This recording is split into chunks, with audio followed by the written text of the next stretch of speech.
Hello. Welcome in Aloha Gator. Welcome in Barnaby. Welcome in Citrus. Welcome in Kritzcast.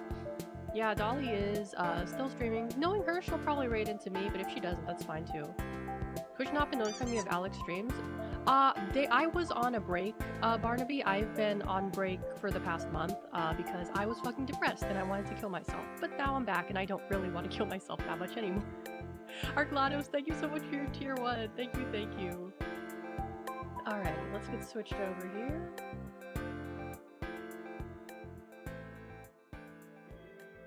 There we go. Hello. Oh man. Big Iron, welcome in. Glad you could make it. Oh gosh. I was considering playing Voices of the Void today, but like I just get so freaked out with that game. I'm like, I need a little bit of a break. Squid Boy, welcome back. Let's see, what was I gonna say? So we're actually instead of taking a break from scary things, we're gonna be we are gonna be playing some game demos, 2 of which are scary. If they do work, that is. These demos are always poorly optimized, even the ones from Steam. And if the demos don't work, I guess we'll go play Voices of the Void. I'm scared. I'm scared of that game. Oh my god, last night I had like a dream where I was like in my bed watching a Twitch stream, and I was watching a stream and all of a sudden like an 8-minute ad started. And I was just sitting there like, why am I getting 8 minutes of ads? And I didn't even do anything about it. I just sat there.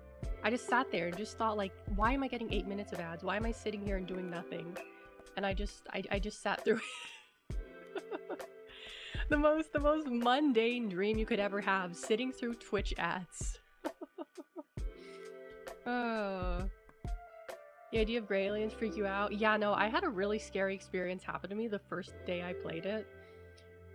15 seconds of ads, 30 seconds, just had to restart. Yeah, I do play a 3-minute ad at the very beginning of my stream, just to let you know. So if you don't want to see the 3-minute ad at the beginning of my streams, just come in like 4 or 5 minutes after I start stream, and the ad will be done. But yeah, had a nightmare the other day where I had to watch an entire Alex stream. Super spooky. Oh no, the scariest stream on Twitch. The Alex Azarashi hour. Oh boy. Oh man. So I went back to those hot sauces that I had from the hot sauce stream. You had an 8-second ad after the 3 minutes? That's weird. That's very strange. Cause like the whole point of the 3-minute ad is to turn off pre-rolls. So you got another, that's weird. I'm sorry about that. I wish I could do something about it, but I genuinely can't do anything about it. That's a Twitch issue. I'm sorry. Oh. But as I was saying, I went back to the hot sauces. I made myself some nuggies today, and I tried the garlic one again, the garlic hot sauce, and it just wasn't that good. It just wasn't that good. Like it was better than the other one, but it wasn't good enough for me to want to keep it. You know, it still had that very strong vinegar flavor, and it was just very like watery. And I didn't really like taste that much of the garlic. Also, it just kind of like, it was more just spicy on my tongue. Like, you know how sometimes when you have spicy, it goes into your throat, into your like all of your mouth? This one was just spicy on the tongue, which I don't particularly hate, but it was more of like an annoyance than anything, because I was just like, okay, well, like I just have this awful feeling on my tongue, you know? So I'm probably gonna throw the rest of those away. I'll try the other ones again that I saved just to see if like I like them, but they're pretty much all taste exactly the same, just with varying amounts of spiciness, which, you know, I should have expected. You sound so sad the hot sauce was good. Yeah, because I want like a good hot sauce. I want a good hot sauce. A hot sauce is actually good. Like sriracha is the only one that I really like, you know, like I could put sriracha on just about everything. Because I like it because it's like, it has a good texture. It's you know, it's not watery, and it is like nicely spicy. It gives you a little kick. But I want like a hot sauce that's flavorful, you know, that actually has flavor beyond being spicy. And that it just wasn't it. I would not recommend ass-kicking hot sauces to anyone, because they all just taste like spicy vinegar, which is a very unpleasant taste To me, at least, anyway. I did have fun with them. I still don't know what happened with the sriracha though. The sriracha was like the spiciest thing. Like, it was like spicier than the bulldog noodles that I had. Honestly, it was so spicy. I was like, oh my god, like I couldn't even do anything. That's how spicy it was. I couldn't talk. I just could. The only thing I could say was, "Oh my fucking god." That's all I could do. You know, hot sauces that are hot for the sake of hot are crap. I agree. I agree. They did not in fact kick ass. They did not. They were more unpleasant than anything. And it's like most hot sauces, they either have vinegar in them or they taste very vinegary, which I don't like it. I don't know why they put vinegar in so many of them. It's yucky. Spice disassociation. Welcome in, Emmy. Welcome in. Yeah, it was weird and kind of yucky. I'm just gonna like try the other ones just to see if they are actually spicy. Because after I had the sriracha one, I wasn't able to discern whether the other sauces were spicy because my mouth was completely numb. Harass would not be a good guild navigator. What does this mean? What does that mean? I don't know what that means. Tabasco and its consequences. Exactly! I really don't like Tabasco because it just tastes like vinegar. Is it like Aldi hot sauce? Tastes like hot sauce that would taste like if it was made by someone who'd never tasted hot sauce but only had it described to someone who'd read about it once. No, I don't think so. I've never had Aldi hot sauce, so I can't really compare it to it. It just tastes like, because they are a hot sauce company. That's what they do. They make hot sauces. Their hot sauces just aren't particularly good is the problem.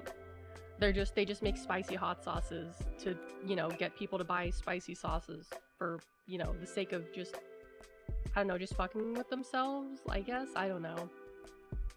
I'm so numb I can't taste. Been so tired, much more aware of bad hot sauce. Yeah. Aldi's nuts. Ayy. Good one, Aloha Gator. Good one. Nice. Let's see, what else? I just realized I streamed, I was like thinking to myself, like, I feel like I just streamed yesterday, and then I realized, oh wait, I did just stream yesterday. What the heck? The point of vinegar-based hot sauce is that the citric acid, oh, and not the citric acid, the acid cuts down the grease like pizza or fried chicken. Oh, that's what the vinegar is for. Okay, that makes sense though, but like they just use so much of it. They just use so much of it. That's ugh, it's icky. Mind blown. Exactly. It doesn't add to the flavor. No, it doesn't. Like, there's gotta be something else they could use. I would hope that there is something else they could do. Let's see.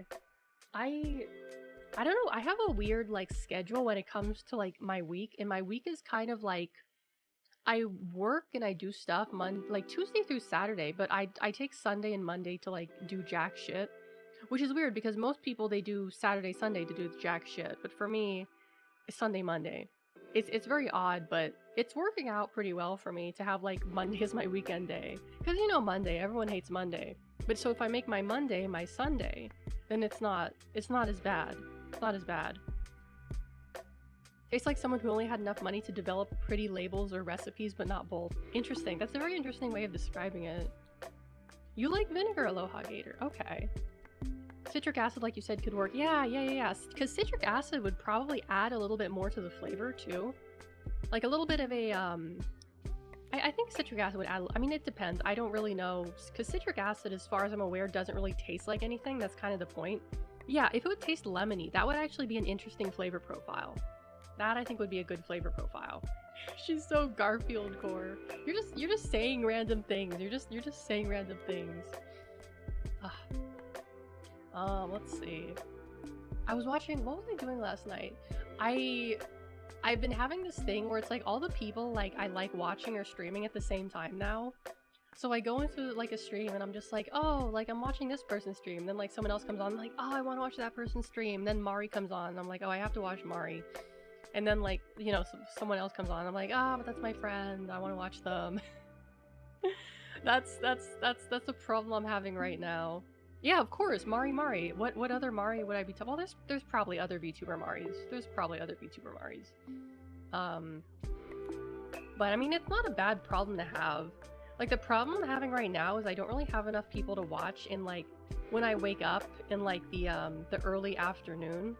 Because, like, Most of the time, like after I wake up, I like get my coffee. I maybe eat a little breakfast, and I go straight into work. I just straight up start working. And I like to have something on in the background, but like no one streams at that time. Except for like Europeans, I guess, but I don't really watch that many European streamers. I'll have to look for some, because I'm quite particular about like the streamers I watch now, I guess. Is this your work? If it was my work, I would be making at least $1,000 a month off of this Crits cast. No, this is not my work. Absolutely not. No, I have an actual job that I work from home. I wish this was my job. I wish it was my job, but that's not realistic. Like, I don't think that's ever gonna happen. I really don't think that's ever gonna happen. But I do my work, and then I do my actual schoolwork, and then I'm sitting in my desk. God, I need to exercise. That's one thing I haven't been doing this past month, is exercising, because I've been too depressed too, and I just, like, even though I'm feeling better, my body is still heavy. I was like thinking like, oh, maybe tomorrow I'll go on the treadmill, and I woke up and I'm like, yeah, the treadmill's not happening to me today. And it's like that every day. I think, okay, tomorrow's the day I'll walk to Target, and I wake up and I'm like, yeah, it's not happening today. And it's just like, it's been going on for so long, and I feel bad because I'm not doing anything, but I also just genuinely don't have the motivation to do anything. So I'm just kind of like sitting in my room. I do squats every couple hours, just because like I don't want my knees to get fucked up from sitting in the chair, and my butt too. But that's the extent of how much I've been exercising, which is to say, not at all. No, that's not true. Oh my goodness gracious. Oh, bro, thank you for your, wait, what does that say? $1? Thank you so much. Thank you. I couldn't see the notification. I should make my notifications bigger. Here's your salary after taxes. Thank you for that. Thank you. Maybe you could make a tip redeem for push-ups. Oh, no, not push-ups. I can't do push-ups. I literally physically cannot. Like, doing push-ups makes my arms, not my arms, but it makes my wrists and my elbows hurt really, really bad. Like, it is physically, like, extremely difficult, like, painful. It is physically painful for me to do push-ups, like, very much so, that it's like, it's not something I could do. It's not something I could do. Yeah, some workout redeems. I'll think about it. Maybe I'll do like a squats redeem or something. Just warm them up then. What do you mean, my elbows? How the fuck do I warm up my elbow? I have like a, what is it, a supplement for my joints that I take, but I haven't been taking it frequently. I probably should take it more frequently now. 15k for 20 squats? Okay. I'll think about that. I'll think about that. That's actually a pretty good idea. I think I'm gonna make it more than 15k though. I think I'm gonna make it more like 20, just because I know a lot of people here probably have like more than 20. It's probably gonna be like maybe once per stream, unless it's like a real, well, maybe not. I don't know. I'll think about it. It's not out of the realm of possibility, but I think it is a good idea. Hour timer? That's actually a good idea. I could have it on so it can only be redeemed once an hour. That's a pretty good idea. That's something I could do. Thank you for that, Aloha Gator. Thank you. She knows about the channel point mines. Shut it down. I mean, yeah, I figure like a lot of people kind of have me on in the background while they do other stuff, so they just kind of get points that way. That's kind of like how I have like I have like over 200,000 points. Wait, 200,000? Yeah, I have over 200,000 points in Mari's streams. That's how much I watch her. I have over 200,000 points on her channel. And I'm sure there's people like, what is Skibbity Toilet at? Is Skibbity Toilet at 300,000? 30,000? 30,000. No, it should be at 130,000. It should be at 130,000 right now. It's 140? Okay, that checks out. That checks out actually. Because we had someone redeem it like twice not too long ago. So yeah, that checks out. That checks out. There's some new episodes that have come out that I'm looking forward to watching. Like to watch them when I'm in the code mines. Oh, I see. The code mines. I like that. Well, thank you for having my stream on. I appreciate that. Get some water here. I haven't been like... So, like, I've always been a, a voracious eater of bread. Like, I would have bread at least like once a day, right? But like lately, I haven't really been eating bread at all. I just haven't really felt like it. Like occasionally, if there's bread at dinner, I'll have some bread. But like, I haven't been craving like a sandwich or grilled cheese or toast or anything like that. Like, I just haven't been eating that much bread. I still eat pasta though and like noodles, but just like bread has not really been like on my radar that much for like, I don't know, for the past month, I suppose. And I haven't been drinking soda either, which is, you know, a good thing. But like today I was getting a real craving for like a sweet drink, and I was like, we have no sweet drinks. We have LaCroix in the freezer. I'm not the freezer, the mini fridge, but LaCroix tastes like ass. Like even my mom doesn't like LaCroix because it tastes like ass. So I made myself some tea instead, and I drank the tea, and it was good tea.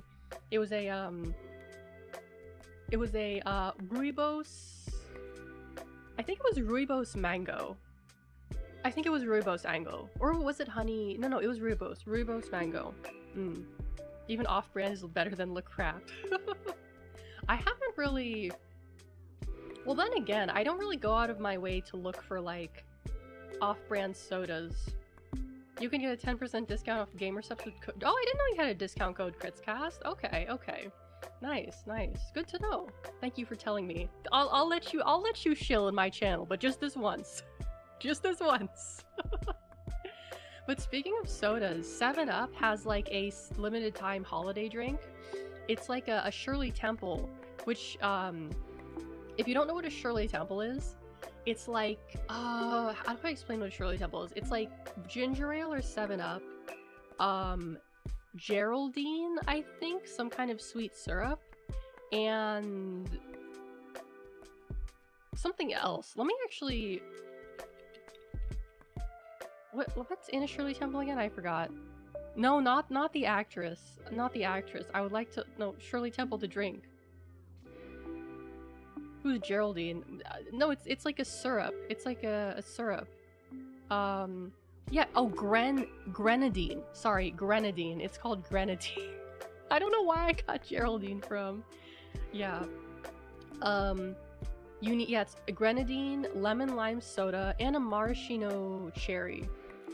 I love the maraschino cherries. I love those. I was close. It's a very simple drink, and it's non-alcoholic too. It's like a kid's cocktail basically. I used to get that all the time when I was like a kid, and we'd go to like fancy restaurants. You know, because it felt like a fancy drink to me. It's like, oh, it's like a kid's drink, but it's a fancy kid's drink. Yeah, they only sell it in 12 packs, but I'd be willing to buy a 12 pack, to be honest with you, because there's no way it's bad. There's no way it's bad. I refuse to believe, like, how do you fuck up a Shirley Temple? It's literally like two ingredients. How do you fuck that up? Like, how you can't unless you use, I guess, too much grenadine. I guess then you can fuck it up. Topped with whipped cream? I have never heard of a Shirley Temple topped with whipped cream before. Usually they're topped with the maraschino cherries. Huh. Grenadine is a lot of calories? Really? I didn't know that. Grenadine. I spelled it wrong. Grenadine syrup. Oh, they have the Torani syrup. Oh, it's only $10.59. Oh, that's actually pretty inexpensive. Oh, I could get one for $2.89. I don't trust that. Oh, wait, there was something else I was going to talk about. Speaking of, like, beverages. We're going to segue into alcoholic beverages. I was looking on Bevmo. And as you guys know, my favorite drink is Strong Zero, which in America is called, like, 196. And they sell it now at Bevmo. I'm so happy because it's, like, they sell it at the 4-pack. And the 4-pack is slightly cheaper than what I buy it for at the Asian market.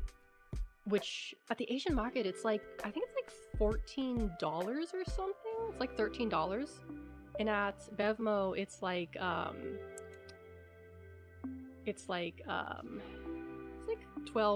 I think. Bevmo is like a Total Wines and More. It's like a liquor store basically, but it's not like a dingy liquor store. It's like a warehouse type liquor store. Cave Johnson, welcome in. Glad you could make it. It's like a Yeah, it's just like a nice liquor store. It's not like, the bodega or whatever. It's like a nice store. And they have wines, they have cocktails, they have like, you know, things that aren't wine but are also alcoholic. Mixers, um uh whatever the hell you want. But yeah, I was considering putting in an order, but I'm gonna wait till next month. I mean, I did just get paid. It's a bougie liquor store. Exactly, it's a bougie liquor store. Exactly, exactly. Because I think they might also sell it at Target too. I'll probably not at Target. I'll have to check. But because I like cocktails in theory, but like in reality, they're expensive. And even if I'm too lazy to make one myself. That's just too much work for me. Like I would rather just like crack open a can or just open up a bottle and have it be ready to drink. Like the most I'll do for myself is do like a soju Yakult cocktail, which is just soju Yakult, some ginger ale or club soda or sparkling water, and like that's it. That's the extent of what I'm willing to go for like making myself a mixed drink, because otherwise it's just too expensive and too much of a hassle. Like technically we do have one of those like shaker bottles at my house, like because during the holidays my parents like to make cocktails, but it doesn't really get used that often. It really doesn't. I like jam in theory, but in practice it's always a disappointment. You mean like fruit jam? I can feel that actually. I can understand that. I'm quite picky about those things. Yakult, like the yogurt drink? Yeah, it's actually, it sounds sus, but it's a really good combination because the Yakult dilutes the soju and it also makes it taste really creamy. So if you have like a fruit flavored soju, or like, if you have the Yakult flavored soju, that's also a good one too. But yeah, soju and Yakult is a big thing in Korea. It's actually a really good combination. I would highly recommend it. Like, like I said, it sounds gross, but it's actually like really good. Unless you just don't like Yakult. If you don't like Yakult, then it probably wouldn't taste good to you. Also, it's big in Hawaii too? Okay. That makes sense actually. That makes sense. Yeah, it's very good. I would recommend it.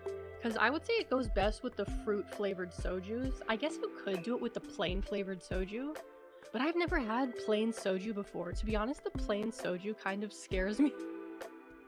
It kind of scares me a little bit because like I don't know what it tastes like. I mean it's probably just tastes like distilled vodka, which is essentially what it is.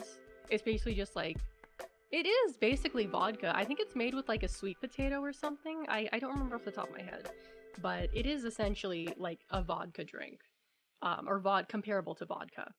It tastes a lot like soju. Hope that helps. Yeah, it tastes like soju. Okay. I'm so used to the fruit flavor. Because when I have like the fruit flavor, I'm like, ooh, this tastes like juice. Tasty, tasty. And I don't even like notice the alcohol. I genuinely don't taste the alcohol. So then I'm thinking like, well, if it doesn't have the fruit taste in it, I'm gonna taste the alcohol and it's not gonna be fun. Because I mean, I'm a baby. I generally just don't like the taste of alcohol that much. It needs to have like a flavor or like a mixer in it, or be a cocktail or something. Well, I can tolerate a vodka soda, but that's still like a mixed drink, right? Like I can do vodka soda, but that's also a mixed drink. I do like those though. Those are quite good. But I generally like, I do like sweet things, but sweet things are what gives you the migraine. Oh, you know what I'm regretting? I only learned about this just like a few weeks ago. But in Japan, there's actually an anti-hangover drink that you can take before you start drinking that is supposed to like prevent a hangover. And I saw it every fucking day when I went to the convenience store. I saw it there, and I always wondered, what the fuck are these little tiny ass bottles? What is in here? What do they do? And I asked around, and no one really knew what they were for, and so I just kind of forgot about it. And then today I learned, oh, they're anti-hangover drinks, which I really could have fucking used. I really could have fucking used, because boy did I have some hangovers from Strong Zero. I drank like 3 cans of Strong Zero once, and the next day I was just like non-functional. I was just non-functional. I was just like, I vomited and I was just like, yeah, I can't do anything today. Today's not a good day. Not a good day to be doing anything. I think two is my limit. Was it 2 or was it 3 that I drank? I think it was 3, if not 2.5. I don't remember. The brain belongs to strong zero today. When is it not? When is it not? Let's be real here. When is it not? I'm kind of like, I went to Japan earlier this year, and I'm kind of kicking myself for doing that because like now all of a sudden like everyone is going to Japan, and also my friend invited me to go with them this December. And I had to turn them down because I'm like, yeah, I already went to Japan this year and I have no money. I mean, I could, but it's not a good idea. I told them, like, yeah, money, so I can't. And it makes me sad. Strong Zero gets results. It does. I used to drink a Strong Zero and then do my homework, and I did pretty well on that homework. It motivated me. It motivated me to get my work done, which is a good thing, right? Oh, yeah. Oh, yeah.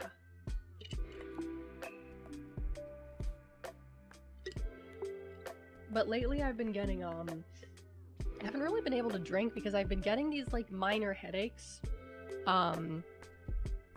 Like, not full-on migraines, but I get, like, these minor headaches, right? And it's just, like, a small little pain in my head. I think it's because I'm not really eating enough right now, and my blood sugar is probably low. But even after I eat something, it doesn't go away, which is kind of annoying.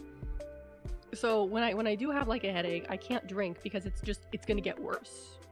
It's just gonna get worse. I mean, I'm thankful it's not a migraine, but it is something that does, you know, hinder me a little bit in my endeavors. But speaking of like migraines and stuff, I remember I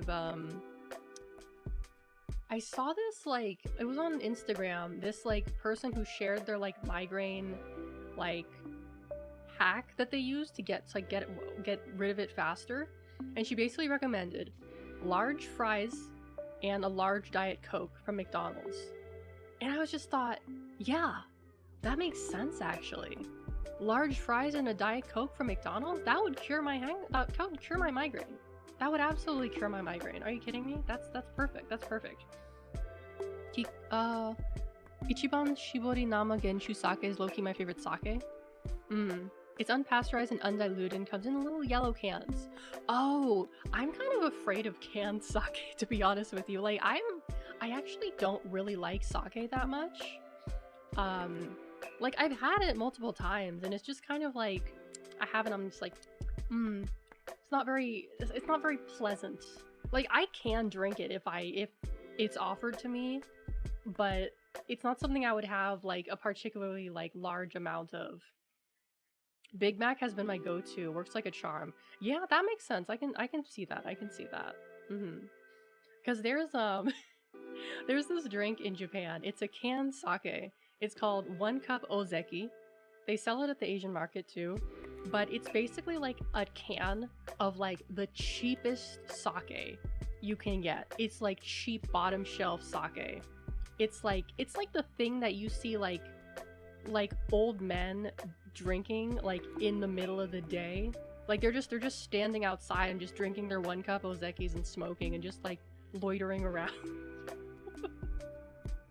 it's like the I guess like what poor, I don't want to say it's what poor people drink, but it's the Japan's equivalent of bagged wine. Yeah, I'd say that's an accurate comparison. I'd say that's accurate. That stuff has always like scared me though, because it's like when you have cheap liquor, that's never gonna be good. Like that's gonna give you a migraine, like for sure. I don't trust cheap liquors, because like I like, okay, the best stuff that I ever had, like the only real vodka that I can actually drink without like going like ugh, like on its own, is Grey Goose. Grey Goose, it was so smooth, it was so like non-abrasive. I was like, oh my god, this is vodka? This is not, well, no, it's so smooth. It just like, it doesn't make me go, oh, like it doesn't make me want to throw up at all. What do they do with this? But you know, Grey Goose is like super expensive, so it's not something I can get very often. My buddy living there said it was mandatory for me to try 1 cup. I understood fast why he said that. Yeah. Yeah, yeah. It'll get you drunk. It'll get you drunk, but I do not trust that the taste is very good. Sauna is the best hangover cure? Oh, I bet. I bet it is. It would not surprise me. Like that actually makes sense. Um, I don't I don't really go to saunas. I mean, well, that's not true. I've been to a sauna recently, but the last sauna I went to, it was like really small because it was in a gym, and it only really had room for like maybe 4 people at the most, unless you really wanted to squish in there. And I just like I don't like being naked around other people, even if they're women. I just don't like being naked next to like another naked woman. I know it's because I'm American and Americans are prudish, but I just don't like it. Like even if I have the towel wrapped around me, um I still just don't like it. Like if they have a towel around them, it's fine, but like, I've seen old ladies just like put the towel down and they just lie down and they just display it all. Just display it all. Just let it all out so you can see everything. And I'm just like, okay, well you're and that's like when they do that, they take up like half the space in the sauna. So it's like, okay, well I'm gonna not go to the sauna now. Okay, bye. uh, Sauna and vodka. That's quite a combination. That is quite a combination. I can only imagine what it's like to go into a sauna drunk. That's probably like a life-changing experience. I bet it is. Have no problem being around naked women unless they don't look at me. That's like, imagine being high and going into a sauna. You would know, if you went into a sauna while high, you would probably feel like you're being cooked in an oven and freak the fuck out. Sauna and vodka equals Russia. Oh yeah, oh yeah. I remember my Russian friend told me all about the banya and how they beat you with sticks. Well, it's not sticks, it's like a branch. They like beat you with a branch and it's supposed to like be good for you. And I was just like, that's okay. I mean, I guess, like, good for you. You go to the sauna to get beat up with a fucking branch.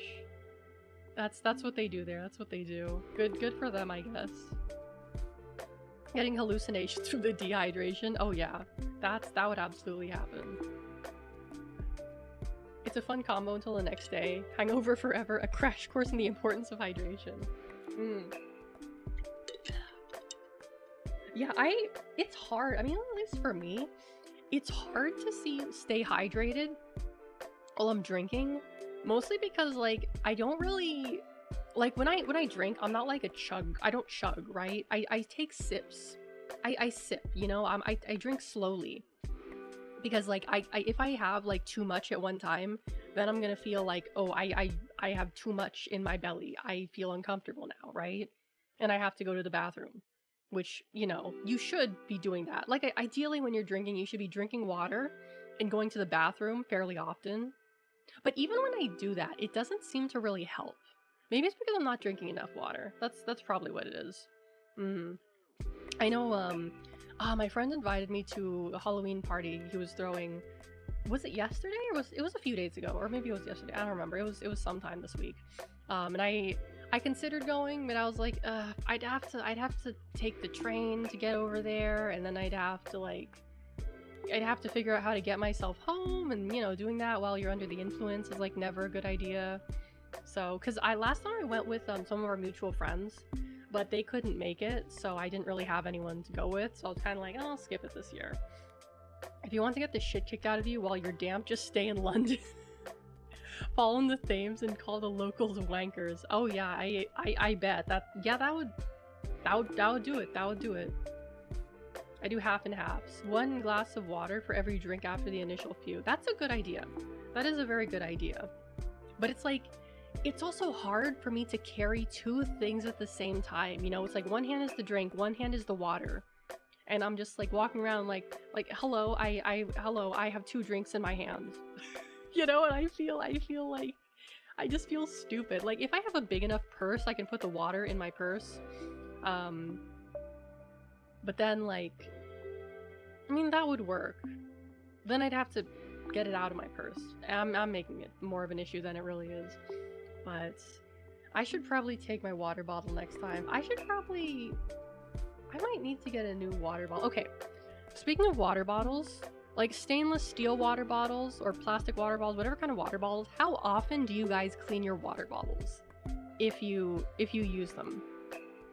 Cuz I don't clean mine as often as I should, but it's stainless steel, so it can't get moldy, right? Like it's stainless steel, so it should be fine. I mean, I do clean it, like, you know, every time I use it. Oh, but that's such a pain in the ass. Once a month or so? Yeah, that's what I do. I do it like once a month. Cuz like the thing is that I'm always using it. Like when it's empty, the first thing I do is I fill it up again. So it kind of always has water in it. So I can't really like, you know, like it's just an automatic thing for me. Oh, water bottle's empty. I fill it up with water. Then I realize, oh, I probably could have washed it because I haven't washed it in a little while. And I'm like, well, I'll just drink this water and then I'll wash it. And I drink the water and I'm like, oh, it's empty. I got to put more water in here. And it just if you rinse it after each use, then sure, once a month. Because it's not like I'm just putting water in there. That's why I have a lot of GamerSupps waifu cups now. I have a discount code. Oh god, not this again. Okay, here's the thing. I will buy a waifu cup if Mari Mari gets one. Unless it's like super sussy, in which case I will probably not buy it. But I have 2 water bottles. They're both like stainless steel. The one that I have with me right now is for water, and the other one I have with me is for like energy drinks and stuff. And it's small, it's like 13 ounces, but that's enough for like, you know, a full dose. I don't know how a full dose, I guess, of like the energy supplement. So it works out fine for me. It works out. I'll get 2 of hers. Oh dear, oh dear. Let's see. Let's see. I have some interesting games lined up for us today. Let me see what I have. So the first one is one I discovered somewhat recently. It's called Wholesome Monster Girl Academia, and it's basically like a dating sim, but Catholic. It's literally like, I'm not even joking, the devs are Catholic. They made the game like to be true to Catholicism. So it's a Monster Girl dating simulator, but it's Catholic, which is probably like the craziest thing I've ever heard in my life. So I'm quite excited to try that one. I don't particularly like VNs or like those kind of games because I typically find them quite boring. It sounds like it pivots really quickly. No, it's actually not. It's not safe for work at all. It's actually like completely there's no the devs said, it says on the Steam page, there's no schmecks. Oh, did I just say that? Did I really just say that? Gross. It has no not safe for work elements in it because it's Catholic. Something I don't think I would hear. Yeah. Oh my god, stop. You guys stop. I remember, oh my god, I saw this tweet the other day where someone, it was a girl I follow who's also a VTuber. She basically said that Booba is like today's version of heckin' Pupperino. And I was like, oh my god, you're right, it is. It gives you that same amount of like cringe and disgust that you like. When I hear that word, I'm just like, ugh. Like, ugh. It gives me that like visceral kind of like cringe when I hear that word. It's very like oh, cringe is dead. No, it's fucking not. Cringe is when you say I don't want to. It's like when people say heckin', right? Like, that's so heckin' cool. Just say freaking. Just say freaking. It's not a bad word. Just say freaking. Just say freaking, say fucking. Don't say heckin', please, I'm begging you. That is so like 2015 Tumblr. I can't stand to hear it. I've been in those trenches. I've lived through that. I'm not living through it again. If it was truly Catholic, it would have. Maybe. The zombie chick is discussing the aspects of transubstantiation, and if it counts as flesh, that can sustain her. I guess. Cringe is more alive than other. Heck, it can't get any more worse than Skibbity Riz Ohio yacht. I would genuinely rather hear that than hear people say like, "Oh, that's a heckin' pupperino you got there." Like, ugh. It's like Reddit speak. It's like Reddit speak. Oh no, Emmys, no, don't say that. Not the awesome sauce. Not the awesome sauce. Reddit has done irreparable damage to the human language. It truly, truly has.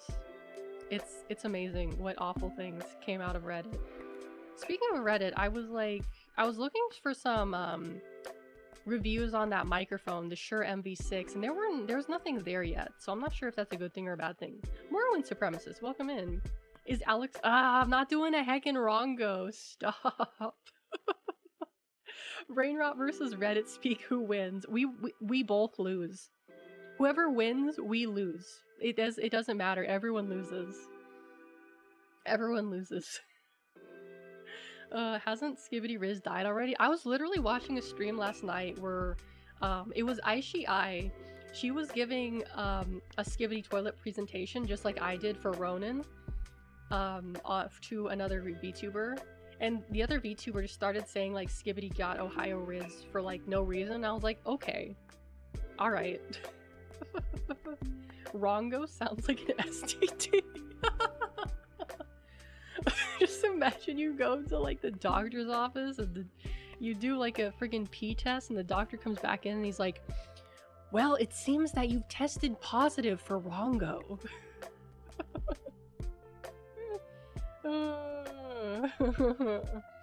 Rare pupper just means weird moves in Norwegian.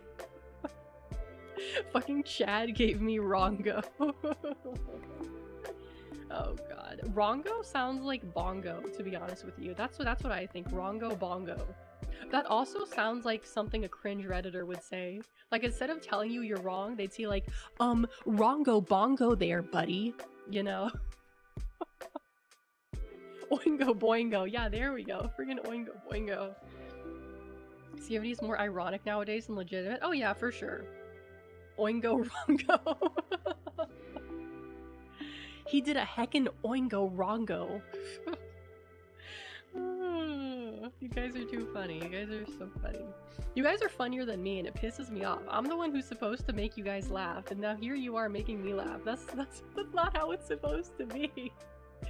That's not how it's supposed to be. That's a big oof there, Chief. Oh god. You got Rongo too. Have an IPA on me, broski.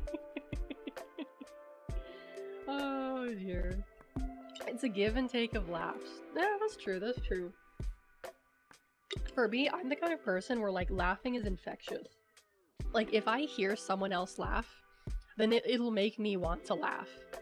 Like it's really like I've had like laugh attacks before where someone says something stupid and like, you know, everyone's laughing and then like they stop laughing and I'm still laughing and I'm like wheezing and they just like look at me and like they see me struggling not to laugh and then they start laughing again and then we all start laughing together and I'm just like, I'm dying because my lungs are like shriveling up because I can't stop laughing. I'm just like, you know, it's the best moments. Yeah, it really chews. Oh, not heckin' Noperino. Oh god. It's like if there was a dictionary of like things that Redditors say, like I would say it would probably have that on it. Oh gosh. Oh, that's right. I forgot to talk about the other games I have on demos for. We were talking about the Monster Girl Simulator and then we went to like Reddit speak. How did that happen? How did that happen? I'm the kind of person where an STD is infectious. Oh god. Oh dear. Sounded like an old man with that wheeze. I have asthma. You can't say that to me. That's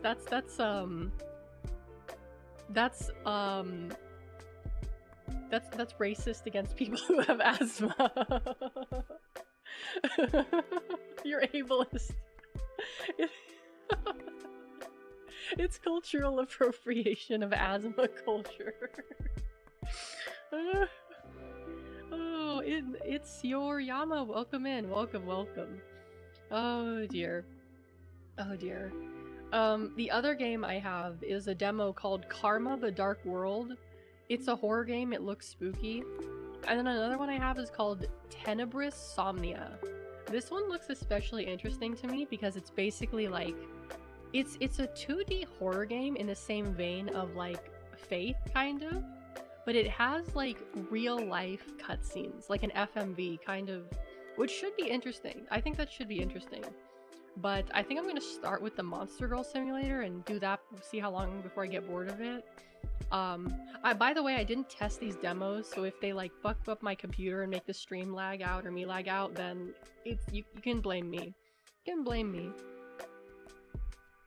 It's my fault. I forgot to test them. Actually, no, I just downloaded them today. I didn't have time to test them. Let's see here. Let's go to the game screen. I like the art for this game. It's interesting. Let's see. Where's the game capture? There we go. In before blue screening. Oh god. Yeah, there we go. There we go. Yeah, Wholesome Monster Girl Academia. Actually. Okay, let's start. Preferences? Settings? Window. Music volume. Oh, thank you for the pad. Thank you. Yeah, that's perfect. We need the pad for this. If the volume's too loud, I can fix it later. Redeem does not slap seal with fish. Welcome to the demo of Wholesome Oh god, I'm gonna have to do reading. Oh no, I forgot about that. Oh dear. Oh god, okay. Welcome to the demo of Wholesome Monster Girl Academia. All of the written content for the demo is finished, but there's always room for more scenes. Okay, that's cool. Please enjoy reading and let me... Okay, yeah. Okay, that's nice. Slam a Jaeger bomb first. The final bell of my first week as a high school junior blares through the hallways. My ears are soon filled with hundreds of simultaneous conversations from students all over the school. I shove my books into my backpack and rush out of the classroom relieved to be free for the weekend. I'll probably spend my time gaming or seeing what my friends are up to. Not that we're super close or anything meaningful, but it's still nice to hang out around others with similar interests. For better or for worse, it seems that nothing in my life ever changes. Even this year is starting to feel much the same as the last. The only difference is that I'm 1 year older than before. I leave the school through the double metal doors that lead downstairs into the parking lot. While rushing through the courtyard, I hear some raised voices coming from the far end of the sidewalk away from me. Hey, don't hop away from us, Cottontail. I can't quite tell from afar, but a student with the build of a linebacker appears to be harassing someone. A bunny-type monster girl. Bunny people. What the fuck are bunny people? Bunny people are a monster person race characterized by their long furry tails and fluffy cottontails. They have a keen sense of hearing. Is this like a D&D thing? What the hell are bunny people? Did they just make this up? Did they just make this up? I mean, I guess this is technically Catholic appropriate. I guess. I don't see anything like offensive about this. Not that I would know or be offended by it. Oh. Cottontail sounds like a slur. Looking closer, I recognize her as one of the few monster people in our school, Sophia. There aren't a whole lot of them in the public school system. The whole demo is just a priest trying to condemn the students for being aberrations in the light of God. For various reasons, it's taking some time for monster people to integrate into society. Oh yes, there's racism in this game! A second shorter but slimmer student smoothly slides his arm around Sophia's shoulder. I instantly recognize him as Dave, the shadiest guy in school. He's well known for the not-so-savory parties that he throws at his rich parents' house. This is a face. No, don't say that. It's no surprise to me that one of the football players has fallen into one of his schemes. Do you have any plans this weekend? Bill here and me. Bill here and me. Bill here and me? Bill here and me? That's not grammatically correct. It should be Bill and I. Anyway, Bill here and me know a good place to hang out free from prying eyes. Sophia's eyes shift around uncomfortably. I hesitate for a moment. Is the haircut the racist haircut? I hesitate for a moment, thinking that I should just let this pass since there are plenty of other people around. Surely out of all these people, someone will stick up for her. Despite her shifting her hands, Sophia's legs are locked and her feet are frozen in place. She looks like a rabbit caught in a trap. Yeah, 'cause she is. I surveyed the courtyard and noticed that nobody else is even looking in their direction. Don't be in such a rush. We'll show you our favorite hangout spot and even share a few drinks. Please, leave me alone. I have a boyfriend. Oh, I'm sure he wouldn't mind if you just went out for a few drinks with old friends, would he? She's clearly lying anyways. Who would actually go out with a cursed freak like her? Quiet, moron. Hey, ignore him. Let's just go somewhere a little more quiet. I've been told that a man is defined by the actions he takes, not even 5 minutes into the game. And I don't think I can consider myself much of a man if I don't take action now. Do we have a problem here? Screw off, man. This is none of your business. Yeah, mind your own business. Can't you see we're busy making plans for this weekend? I wasn't talking to you morons. I was talking to my friend, Sophia. It isn't very common for humans and monster people to hang out in most public schools, though there are a few exceptions. Everyone typically keeps to their own group, so it surprises these two that I even know her name. When I glance at Sophia's face, she appears relieved that she's no longer alone in the situation. She takes initiative and pushes Dave's arm off her shoulder. Hold it. Oh, sorry, wrong voice. Hold it. I'm not letting you go without having a little fun first. Dave starts after her again and grabs a hold of her waist instead. Oh, sex pest alert. I instinctively reach towards her, but suddenly see stars. Bill, no longer caring about Dave or Sophia, had just sucker punched me directly into my temple. I raise my arms in defense and get ready to throw punches myself. Sophia stomps on Dave's fancy shoe and makes a break for it. I'll go get a teacher. As she says this, I prepare to defend myself against the giant in front of me. Somehow, through my imperception? Is that a word? Imperception? Okay. This is why I can't play these games, because I get triggered over, like, minor grammar mistakes and, like, words that aren't real. I've ended up with my back against the school building, leaving me no choice but to fight back. He swings wide, giving me the opportunity to duck in and release a flurry of blows. Oh, we got friggin' Mortal Kombat over here. 2 hits to the gut and 1 to the jaw, all of which he brushes off like it's nothing. In return, he punches me in the right eye, causing me to wince back in pain. Thinking quickly, I rush at him despite his build and try to tackle him back. Imperception, selective unawareness of something. Okay, so it is a real word. Thank you, Jason. I appreciate you for checking.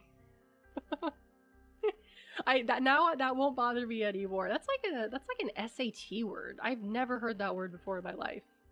Mary Sue Protag, just like Jesus. It does me no good, however, since he's built like a truck and he pushes me backwards against the wall. He knees me in my gut and grabs my shirt with his hands, causing me to panic. I use the wall to leverage some extra force and kick him in the gut, causing him to bend forward in pain. However, right as I do this, we hear Sophia returning with the teacher in tow. Here they are, right over here! And quickly as it started, it's over. The teacher rushing over, having only witnessed— oh no. That's not good. She makes an instantaneous judgment and as to who is at fault, has to march us to the principal's office. Oh man, main character is gonna get suspended. Someone give this guy a sling and a rock. It doesn't matter to them that I wasn't the one who started it. Yup. It doesn't matter that I was helping someone out of a potentially dangerous situation. Yup. All that matters to them is the school's no tolerance policy. As it always is. I sit in the chair with the principal looming over me, lecturing me about fighting on school grounds, especially on the first week of school. He sentences me to a week of detention. Oh, that's a very light punishment, actually. Week of detention, that's not so bad. I punched a girl and I got suspended. That was when I was in elementary school, to be fair. I was in elementary school. He sentences me to a week of detention and threatens expulsion if anything like that ever happens again. I shut my brain off to anything else he has to say to me. I'm not going to listen to anyone, to anything from someone with the power to make things right, but chooses not to look at facts. So true, bestie, so true. All that matters to me is that I was justified in my actions. Exactly. I don't care what any authoritative body says about it. I know in my heart that I'm right. I just wish I knew how to properly express that. Well, it doesn't matter because the teachers aren't going to care. Fortunately, my parents were a lot more patient than the school administrators, and I am able to explain my side of things to them. It's because of situations like this that I know I have them to thank for my strong sense of justice. My parents, fed up with the school handles bullying situations, decide to enroll me in a private Catholic school 3 hours away from home. 3 hours? Oh, maybe they have dorms. This attitude is how you start a holy war. You're not wrong. It's not out of nowhere that they come to this conclusion either. Our local church was offering scholarships over the summer for people wanting to attend during the now current school year, and there are still slots available. He's not Catholic yet. He has yet to convert. My parents asked me if I agree with their assessment whether this will be the best thing for me or not. They seem to regard not having put me through private school earlier, if only for the education. I don't really have any deep attachments to my current school, so I'm not all that opposed to the idea of going to a new private one. Unfortunately, I still have to finish the rest of this month at my current school, so I ride out the rest of my detention and finish the remaining month, keeping my head down and my nose clean. On a positive note, during that time, I ended up befriending Sophia during my final weeks. So this is it, I guess. I guess so. I'm glad I got to know you better before I left, at least. Who knew we'd both be into the same bands and basketball teams? Right? I never expected that humans and monster people would have so much in common. Sorry. It's fine. I was thinking the same thing. We really aren't that much different on the inside, it seems. If only I had time to get to know her and her kind more. Bunny nuns? I wouldn't, probably, maybe. I still feel bad that you got in trouble even after I gave my side of the story to the principal. Don't worry about it. If you hadn't spoken up afterwards, my detentions would have been all day during school with Dave and Bill rather than for an hour after school. Hey, cheer up. At least you won't have to keep attending the same school as those jerks anymore. Are you going to be okay despite them being here? Don't worry about me. Us bunny girls are stronger than we look. I'll just stick with my friends after school. Well, be safe, Sophia. And I guess text me if you need anything. Not that I can do much 3 hours away. Same goes to you, Gabe. Take care. Yeah, you too. Somehow, I doubt we'll keep in touch, but part of me hopes that we will despite our physical distance. After all, it's good to have friends. By the end of that day, the new school's paperwork is taken care of and all of my necessary things are packed up. I think I'm ready to leave this school behind. Still, this will be a massive change for me. I've never been away from home for more than a week, so it will take some getting used to. Genesis 6, 1-4. Why am I reading it like that?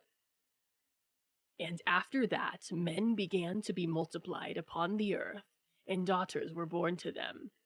The sons of God, seeing the daughters of men, that they were fair, took to themselves wives, of which they chose. And God said, My spirit shall not remain in man forever, because he is flesh, and his days shall be 120 years. Really? Humans were supposed to live for 120 years? Damn. Now, the Nephilim were upon the earth in those days, for after the sons of God... Well, that's... I don't think that's part of the Bible quote. Now the Nephilim were upon the earth in those days, for after the sons of God went into the daughters of men, and they brought forth children. These are the mighty men of old, men of renown. A lot of people do nowadays. The oldest living person recorded is like 113. I mean, that's pretty close to 120, actually. We don't survive that long because of a lot of the garbage we pump into. That's a fair assessment. But then again, there have been those like old people who live to 99 and they just like smoke and drink like their whole lives. There's always those like wild cards, you know? These few lines of early scripture have been the cause of much controversy over the last century or so. In the late 1950s and early 1960s, mankind shot the first satellites into space. Oh god, are we gonna get the backstory of the world? It didn't take long for those satellites to be used for practical purposes, such as weather tracking and observation. Less processed garbage in the 20th century? That's true. During one particular observation effort, scientists discovered some small towns and cities hidden away in areas previously unexplored in regions of the 6 major continents. Various world government powers took it upon themselves to send people out to chart these unknown peoples and to find out how they had hidden themselves from the world up into the modern era. What they discovered: baffled and scared most of humanity. Monster people, whose descriptions were always thought to be mere fantasy, harpies, dragonkin, slimes, succubi, and even vampires, were found among various other monster races, each reflecting stories from various myths in the surrounding ancient cultures. Average citizens were terrified. The governments called for a quarantine of these newly discovered races. Many religions called them cursed and demon spawn. Some countries called for their extermination. Many monster people tried to fight back, but ultimately they were overwhelmed by the sheer number of regular humans. In an exception that surprised many, the Vatican, yeah, there we go, made a call to action for Catholics in the whole world to treat these newly discovered humanoids with the dignity and respect that any other humanoid should be given. They're probably talking about the current pope, because he would do that. He would do that. They resonated that Christ's church is called to bring the message of salvation to all mankind, and if these monster people are sapiens, they are to be considered persons first and foremost. Monster Catholics, convert the monsters into Catholicism, yeah!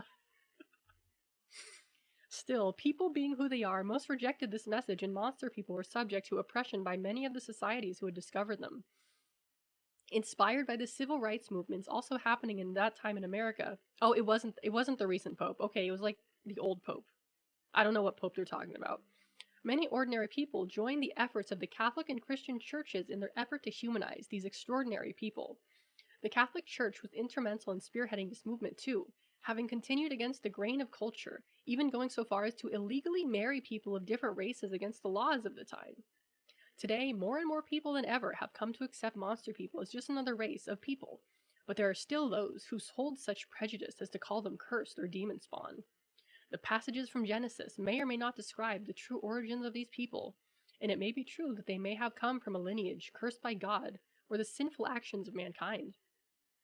But children do not deserve to bear the burden of their parents' sins. At least that's how I see it.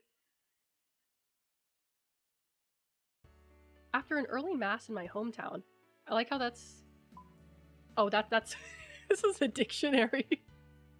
Okay, but I mean, this is good for someone who's, like, not Catholic and doesn't... Or not, like, Christian and doesn't understand what these things are. That's nice that they have these, like, descriptions, I suppose. Convert the monsters. I demand Pope Vlad Dracula, Tepes the First. Can you imagine Dracula, but, like, Catholic? Oh my god. We arrived the day before my first class in order to unpack my bags and find my bearings. The new town is 3 hours away from home, so when we arrive, it's a few hours past lunchtime. Actually, let me see if this game is on... Is this game on Twitch? It is on Twitch! It is on Twitch! Oh shit, okay, I'm gonna change the category. Just cause. I feel like I might actually be playing this game for a while, because I'm enjoying it so far. Yeah, it never occurred to me that someone might not know things like Mass and Communion. Yeah, it never occurred to me either. That's what happens when you grow up as primarily in a, Christian Catholic culture. The new town is 3 hours away from home, so when we arrive, it's a few hours past lunchtime. We grab a quick bite to eat in town before my parents drop me off at the front gate. My parents and I embrace in a heartfelt goodbye, complete with embarrassing hugs and kisses at the front gate. I remain behind while they depart for the dorms to drop off my bags, so I can start becoming acquainted with the campus. Maybe I'm just feeling optimistic, but it seems to me like the front gate has its arms stretched wide open in welcome. I hope that this gesture is a good sign I'm in the right place. Pondering for a moment, I think about what life is going to be like once I walk through those arms. Academics aside, I wonder how different a private Catholic school will be compared to my old public one. I'm a cradle Catholic. Oh, a cradle Catholic. Why did I read that as Why did I read that as cradle? That's not a word. Oh, yeah, I forgot how to speak English there. I'm a cradle Catholic, which means I was born and raised Catholic. Me too! Despite this, I've never really had a deep connection with God. It's not that I don't believe or anything, it's just that I've never really felt any closeness with my faith despite going to church a bunch as a kid. I'm sure there's something more to the whole religion thing, but for now I just do my basic duty and go to church.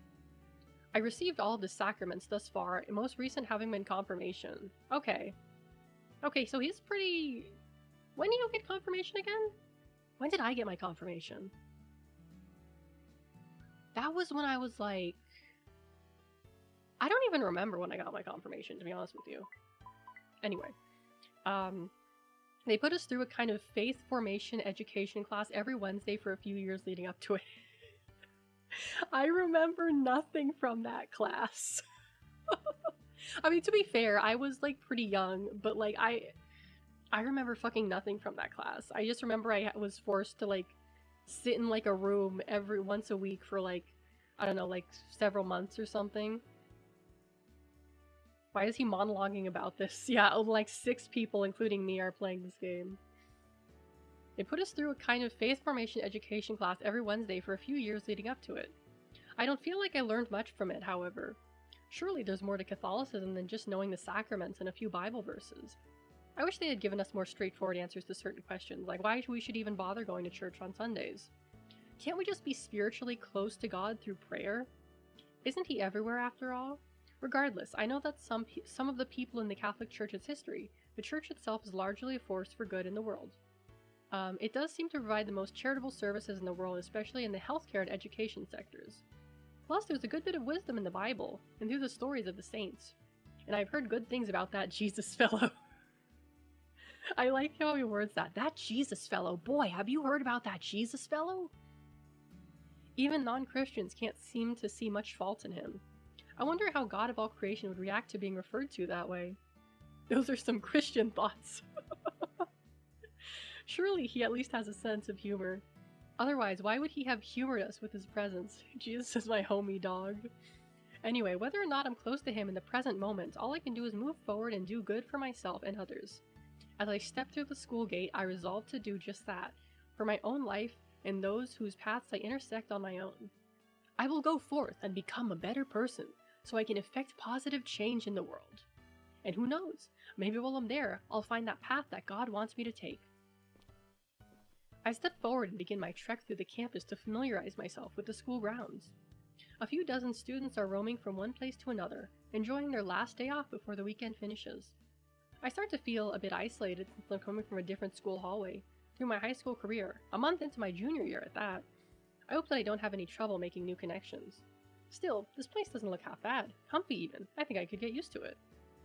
I wander aimlessly for a few minutes, clueless as to where I am headed, when I notice a large beast-looking man walking in my direction. 2 giant ox horns adorn his head. I don't mean to stare, but it is really imposing at first glance. Besides this, I notice that he is dressed in priestly garb. Oh, okay, he must be the chaplain, Father John. Oh, okay. What is the description for this?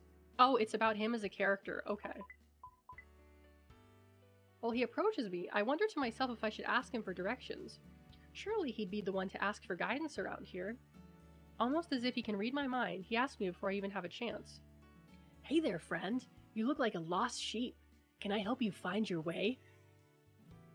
Yes, Father, I am transferring here as a junior. I just arrived today and I was looking to find my bearings. He's really giving like cool pastor vibes, isn't he? Well, fortunately for you, it's my job to help the lost find their way. By the way, I'm Father John. I'm the chaplain here at St. Thomas Aquinas High School. Yes, sir. I kind of guessed from the description I've heard of you. No offense. Haha, none taken. I know I'm kind of hard to miss. Anyways, it's nice to meet you. My name is Gabriel, though most people just call me Gabe.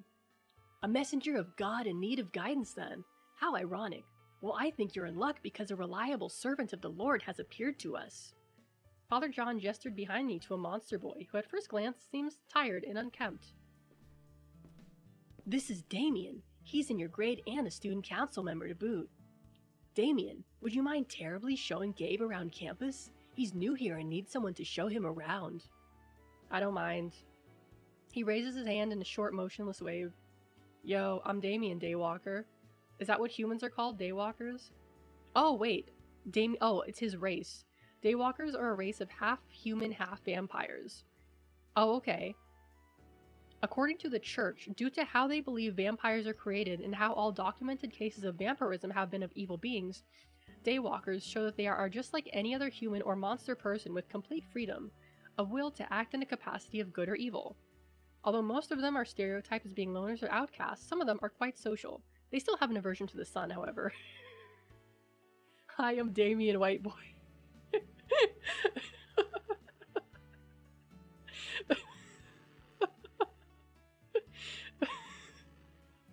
Just imagine if people introduce themselves like that. Hi, I'm White. Nice to meet you. Can you imagine? Oh my god. Oh my god. St. Elmo could never match this fire drip. Oh my god. I'm Damien Whiteboy. The world would be a better place. I don't think so. I disagree. Yo, I'm Damien. Oh wait, what voice was I doing for him? Yo, I'm Damien Daywalker. I do likewise, awkwardly copying his short wave while responding. I'm Gabe. Human.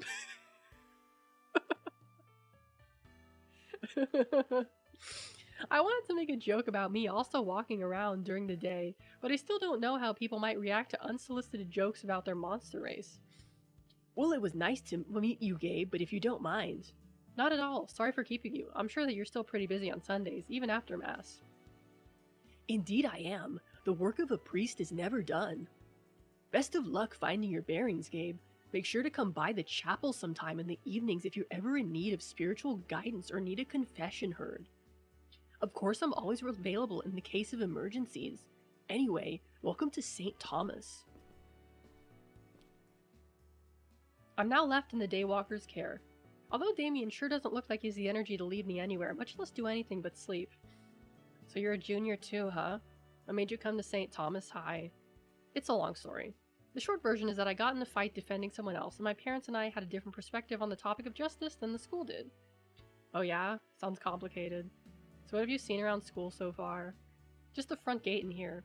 Great, let's head towards the most popular lunch hangout, then we can head inside so you can see where our classes are held. I have some business around there and elsewhere, so I'll get it done while showing you around. Thanks, and sorry for the inconvenience. I'm not going to poison my mind with any more of this Christian propaganda. Don't sweat it. It's my job to make sure all students are taken care of as a student council member. Looks like I ran into a bigwig around here. Though he doesn't look the type, he must do a lot of good for the school to have the chaplain rely on him like this. With Damien at the helm, I follow him to our next destination. We arrive in an open field with oak trees and picnic tables arranged near one another. The area is filled with students, most prominent of which are a group of cheerleaders chanting synchronized cheers.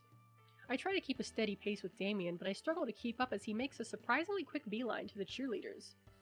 By the time I catch up, the routine is finished and Damien starts talking to what looks like the head cheerleader. Unlike in my old school, I notice a lot of diversity among the group.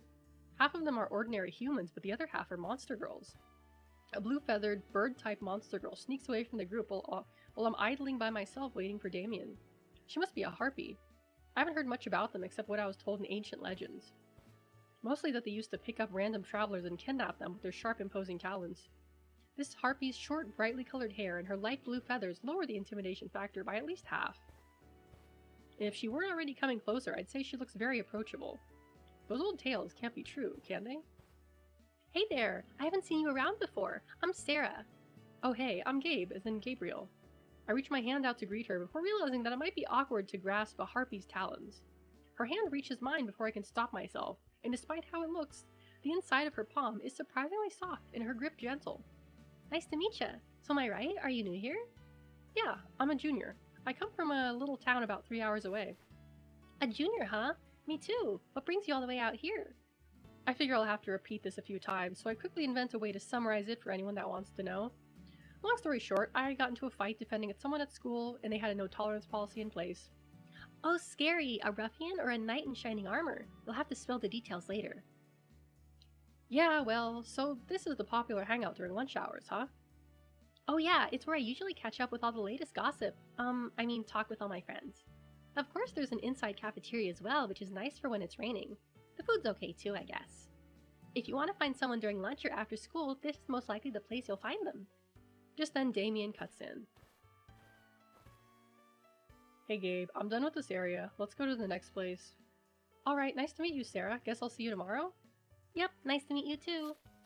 Sarah skips back to her squad members, bouncing on her feet with every step. Tuned in for a sec, I felt doxxed. Next up, our classroom. There's just a few things I need to get from there before we continue on. Lead the way. We enter the building together and walk down a long hallway.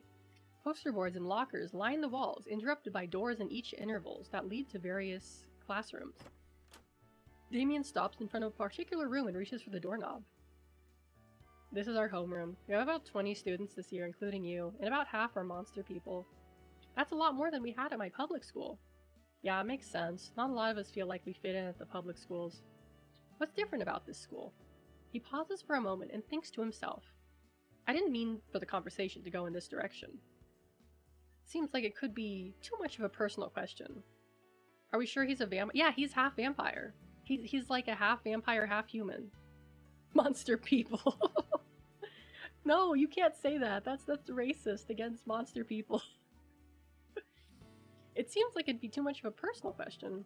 It seems pretty fine in my experience so far. Most people are friendly enough or just don't care. There'll always be some isolated incidents, of course. Private schools can sometimes lead to elitism among wealthier students if the school doesn't stomp it out.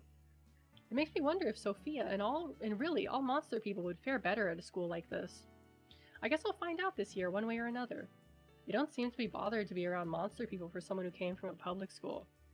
What do you think gave you a different perspective? Honestly, I hadn't put much direct thought into it before. It always felt natural to accept others for who they are and not just by their appearance alone. Usually. I don't know for sure, but I was raised Catholic, so maybe that. There's always a fair mix of people in the pews at Mass, at least, even if there are more humans than there are monster people. Fair enough. Damon makes a move to reach his hand towards the doorknob, but briefly stops and looks back. Hey, if you ever have any questions about monster people, don't be afraid to ask. Most of us aren't bothered, but sometimes it's amusing what questions people come up with. Even with the little time I spent with Sophia, I didn't have much of a chance like this, so I'll take advantage of his offer sooner or later. Alright, I'll keep that in mind. He turns back around and disappears through the doorway. I follow once again. I continue to follow Damien closely behind. He points out a few other relevant classrooms here and there as we walk along.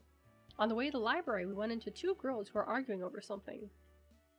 Come on, Ava, let me see what book you checked out. I'll bet it's another steamy romance novel. A relatively short slime girl is teasing. I like how they make her wear clothes. VM Fighter, welcome in. Thank you for the posture check. Like, how do her clothes not get, like, slimy? I'm thinking too hard about this. What do they say about slime girls? Slimes are a strange and unique race of monster people. While their bodies appear amorphous, they seem to prefer taking a humanoid shape. Their origins are a complete mystery, and their forms baffle even the most elite of scientists. It's going good! It's going good. I hope things are going well for you as well. Oh, the succubus. What do they say about succubi? Succubus and incubus people are a red-skinned race of monster people who get their name from the myths and legends surrounding creatures or demons, with an appearance similar to theirs. Succubi are decidedly not related to demons, however, since demons, as angels, are completely spirit in nature, whereas succubi have both a physical and a spiritual nature like regular humans. So, succubi and incubi aren't demons? They're just mistaken for demons in this lore? That's interesting. I can tell at first glance by the smug grin of the slime girl that she's a troublemaker. Looking more closely, I notice her extremely sleep-deprived eyes and two cute little antennae poking out of the front of her hair. Most of her body seems to be composed of a semi-translucent slimy material, all of which seems to hold up surprisingly well. To her side, the succubus, who despite her bright red skin appears to be blushing heavily at the slime girl's teasing. She has two little horns protruding from her dark black hair and a slender tail coming out from behind her that ends in a pointed spade. Her solid black eyes are illuminated by her bright yellow pupils. And while she is shorter than me, she still has a few inches on the slime girl. Cut it out, Clover. It's none of your business what I got, okay?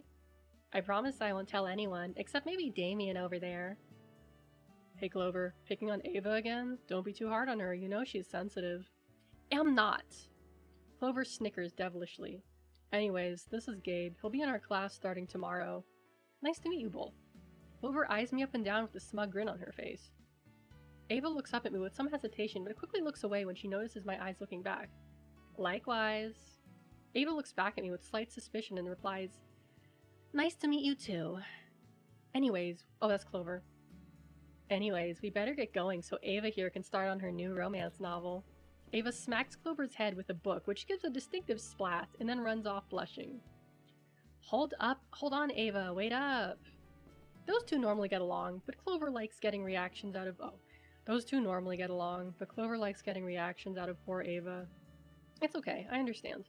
As long as they're just friends teasing in the spirit of good fun, yeah? If they weren't both different monster types, I'd assume they were sisters.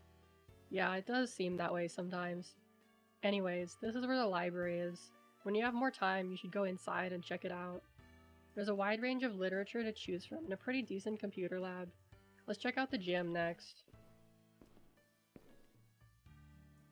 Coming out of the back end of the school, the doors open up to a large field next to what looks like a gymnasium. Outside, multiple students are hanging out, throwing balls, and performing various other physical activities. I guess Sundays are still pretty busy for some of the sports clubs. Not always, though. Some of us like to get ahead of the competition, especially her. As we weave our way through the various sports groups, my eyes focus on one almost entirely in sync. In the front of the group, a tall dragonkin. What is dragonkin? A strong, proud race of monster people who pride themselves on their strength. It is said that as dragons they were dying off during the Middle Ages, some of them took the form of man to find mates, resulting in dragonkin, although this is commonly accepted as a myth. Even so, some dragonkin pass this story down to their children through bedtime stories. Ha! Yeah! Ha! It's quickly apparent why she's the leader. Besides her extremely tan and fit appearance, she towers over most of the rest of the group. Two piercing horns protrude from the side of her head, giving her a rather imposing appearance. Despite this, her sharp gaze implies her sharp wits. Her hair is drenched in sweat, which pours over the shiny red scales on top of her face. Lay, welcome in! Alright guys, let's take a break. Just as she calls for a break, Damien walks over to greet her. What's up, Ren? Working the team hard on a weekend, I see. You can't let a day off be an excuse to get lazy. Let no day go to waste. Ren glances over my direction, aware of my approach. This is Gabe. He's new here.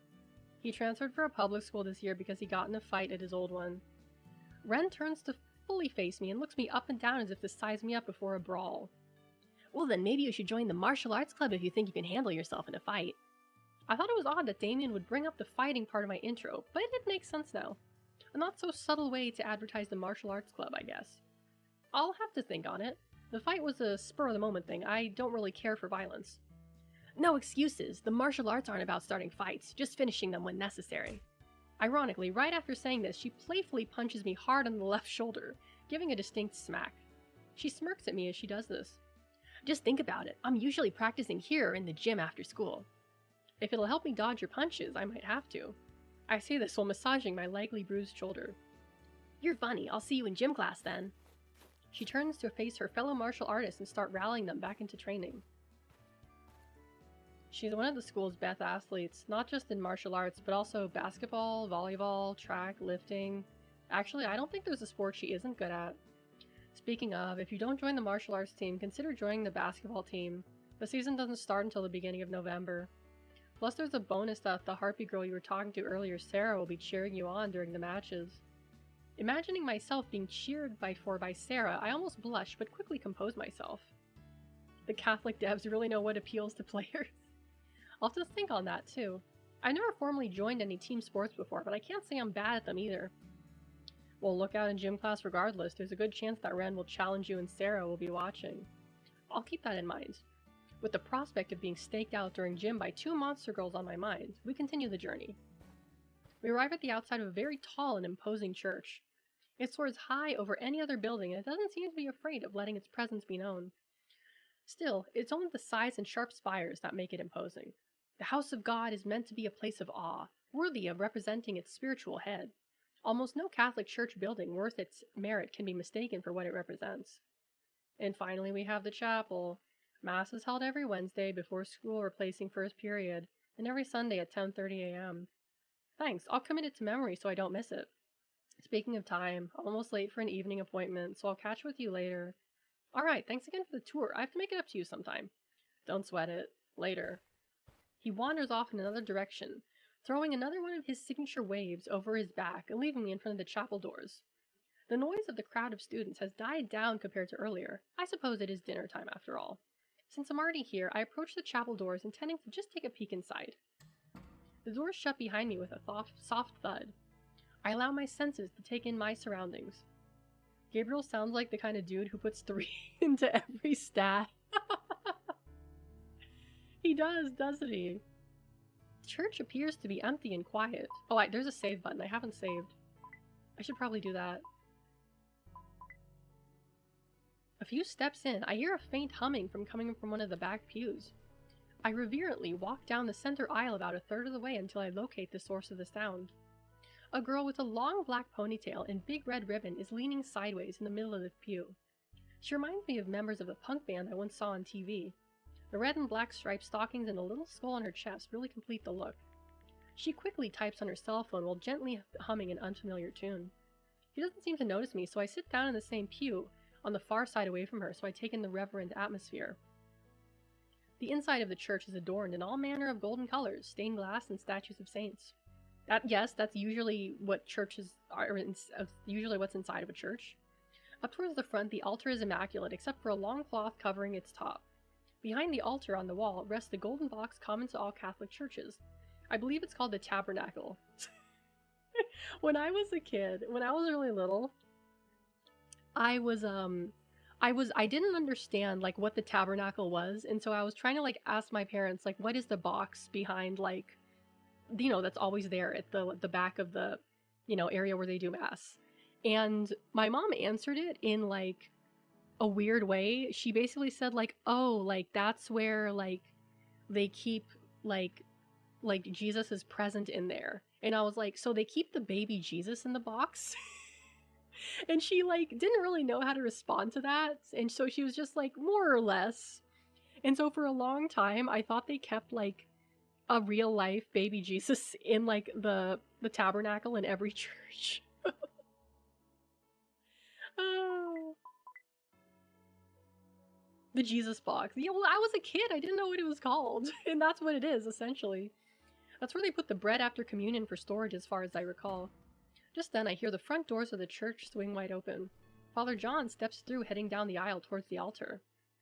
This alerts the girl sitting in the other side of the pew in my presence. She starts typing on her phone, take a quick glance at me, and then gets up to leave. I make a motion to stand up to get out of her way, but I end up stumbling into her. Before I can move again, I notice that she has 2 fangs protruding from her mouth. She must be a daywalker, like Damien. I wonder if they know each other, considering how rare they are. Excuse me. Sorry, let me get out of your way. I didn't mean to interrupt. It's fine. Don't worry about it. I was finished here anyways. She hurries past me and leaves out the front door, passing Father John along the way. Father John continues his pace, passing her with a gentle smile until he stops in front of me. Ah, Gabe, you came. It shows a lot about your character to come to the confession on the first day before your new school. Sorry to disappoint, but my motives aren't as pure as that. The front of the church just happened to be the last stop of Damien's tour before he had to run off. By the way, who was that vampire-looking girl that just walked out of the church? Oh, that's Arya. She comes in here every once in a while during off hours. I feel that she hasn't yet accepted the promptings of the Holy Spirit to accept the Lord into her life, but at least she seems content in the chapel's serene atmosphere. Far be it from me to prevent her from spending time in the presence of the Blessed Sacrament. What she does in here is of little concern to me, unless she wishes to make it known. A non-religious vampire in a church, huh? I've heard of many strange things, but you can't get more out of a place than that. I wonder if she just has a complicated background. I won't judge her for it. Live and let live, I suppose. By the way, you may not know much about them, but daywalkers don't usually like being referred to as vampires. They are of a different nature, after all. Oh, sorry, I had a feeling I'd gonna be learning a lot of new things about monster people. Fortunately, Damien did extend an invitation to me for open questions, so I'll catch up with him on that stuff later. It's good to know about the people you'll be around every day, even more so for a Christian whose divine purpose is to witness all peoples. Anyways, if you have anything on your mind that's bothering you, I can offer you absolution or advice. Whatever you're comfortable with, though the former will be more spiritually effective. It's always good to start fresh in a new school after all. I don't really have a reason to refuse. It would be nice to have a clean slate going into this new school, and a bit of God's grace never hurt either. It's been quite a while since I've been, after all. I've mostly just gone through the motions of going to church. Maybe this could be the start of getting back on track to being more faithful? It might also be useful to clear my mind of doubt surrounding the fight at my previous school. Yeah, I think I will take you up on that offer. But, it's been a while, so forgive me if I'm a little rusty. In that case, I'll guide you along the way. But if you prefer to brush up and meditate in private, we have pamphlets on the side over there. He points to a shelf on the wall with many different informational pamphlets, ranging from confession to dealing with loss. Thanks, Father. I'll do just that. Splendid. I'll head back into the confessional booth then. You come in whenever you are ready. Father John smiles back warmly. I can feel that he is a genuine person who really cares about his students. He turns on his heels and treads reverently towards the confessional. Grabbing one of the pamphlets, I unfold the tract and skim through the beginning. According to this, it's good to start with an examination of conscience. It says that sins can only be categorized using the 7 deadly sins, which you can use as a guide to determine which you have done wrong. Greed, lust, wrath, gluttony, envy, sloth, and the father of all sins, pride. I have an interesting thought experiment, actually. I'm going to do this later. I'm going to try to think of, like, a sin, quote-unquote, that doesn't involve any of the 7, like, you know, the 7 deadly sins that he's talking about. What's my sin? Because, like, what is a sin that does not, that none of these apply to? Like, is it a sin if you do it on accident? I don't think it is, right? No, it's not a sin if you do something on accident. I'm pretty sure. I don't remember. Let's see. No, that would be gluttony. Okay. No, not drinking water. That would be sloth. That would be sloth. Stealing someone's pen. That would probably be greed.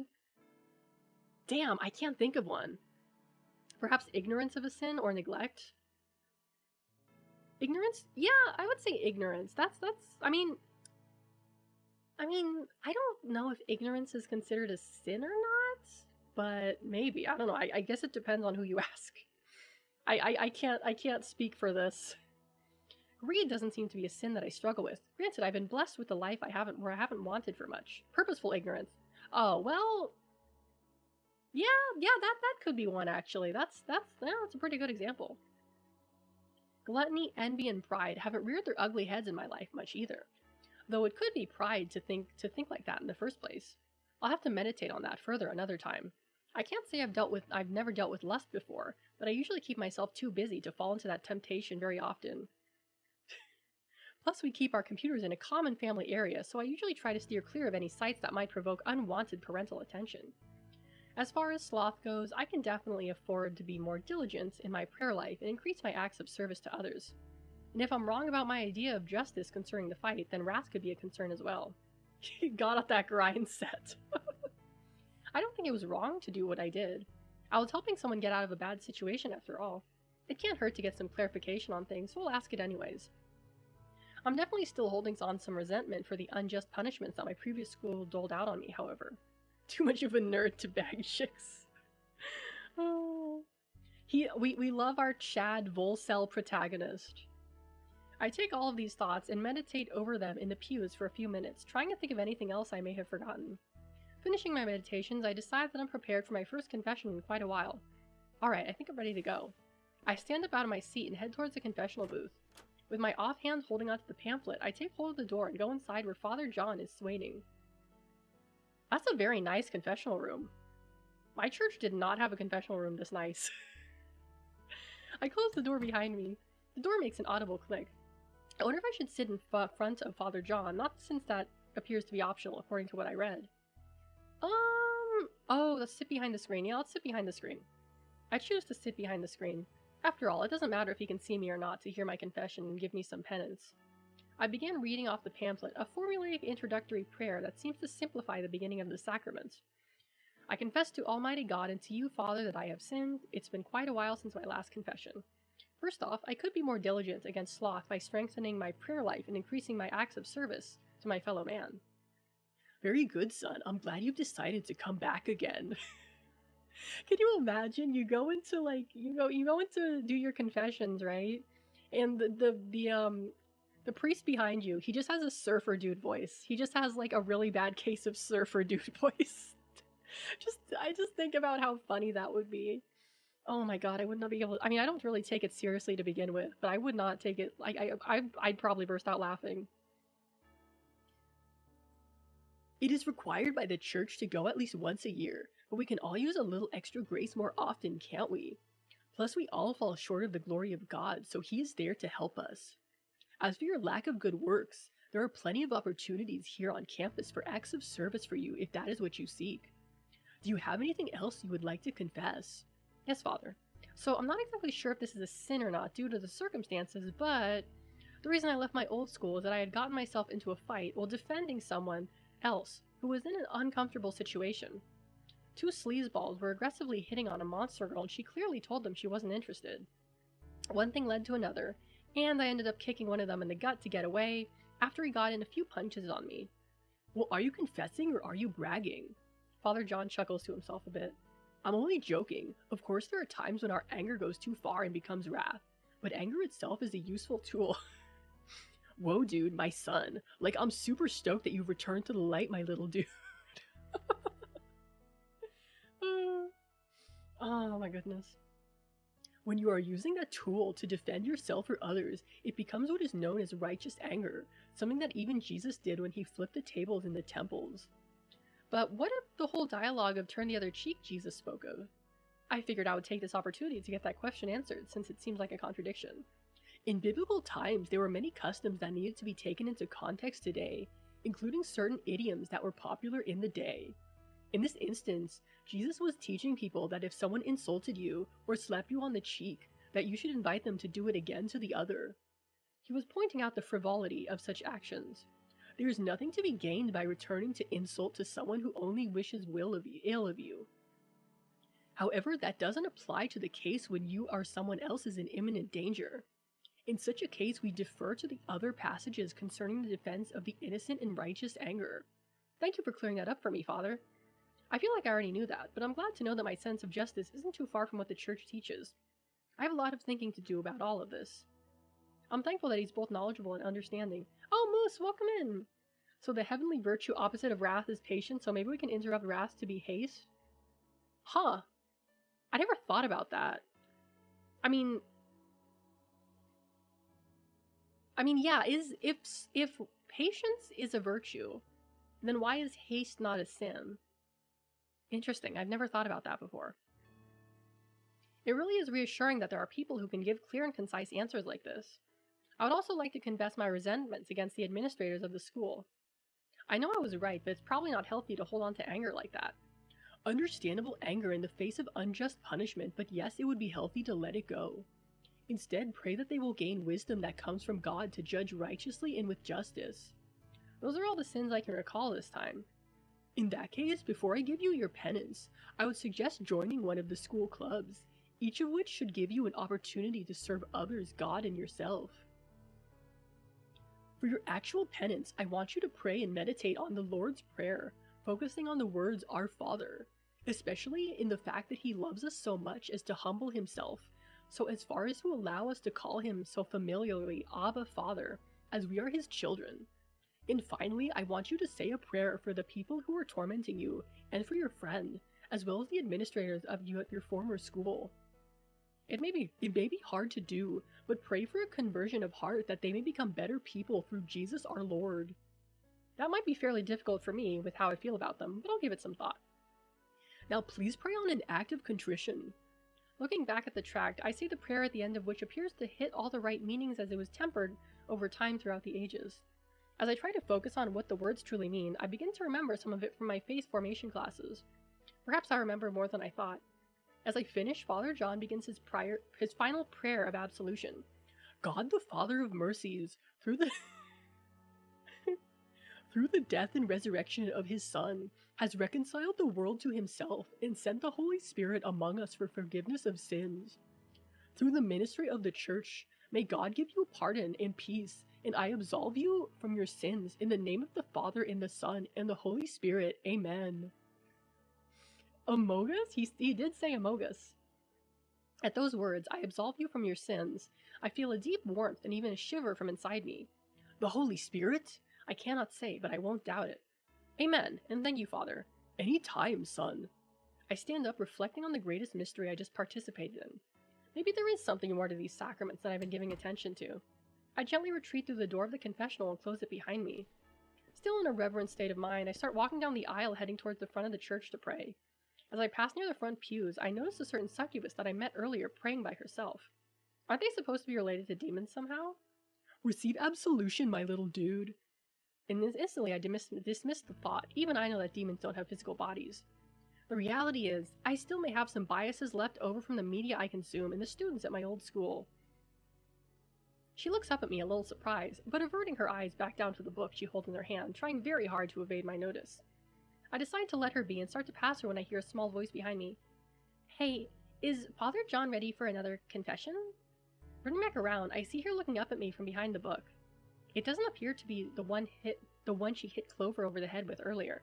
I believe so. I didn't see anyone else behind me after I went in. Besides, that Daywalker girl left, so you're good to go. Arya, you mean?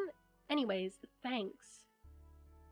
She gives me a short nod and hurries toward the confessional booth, her tail trailing behind her into the little room.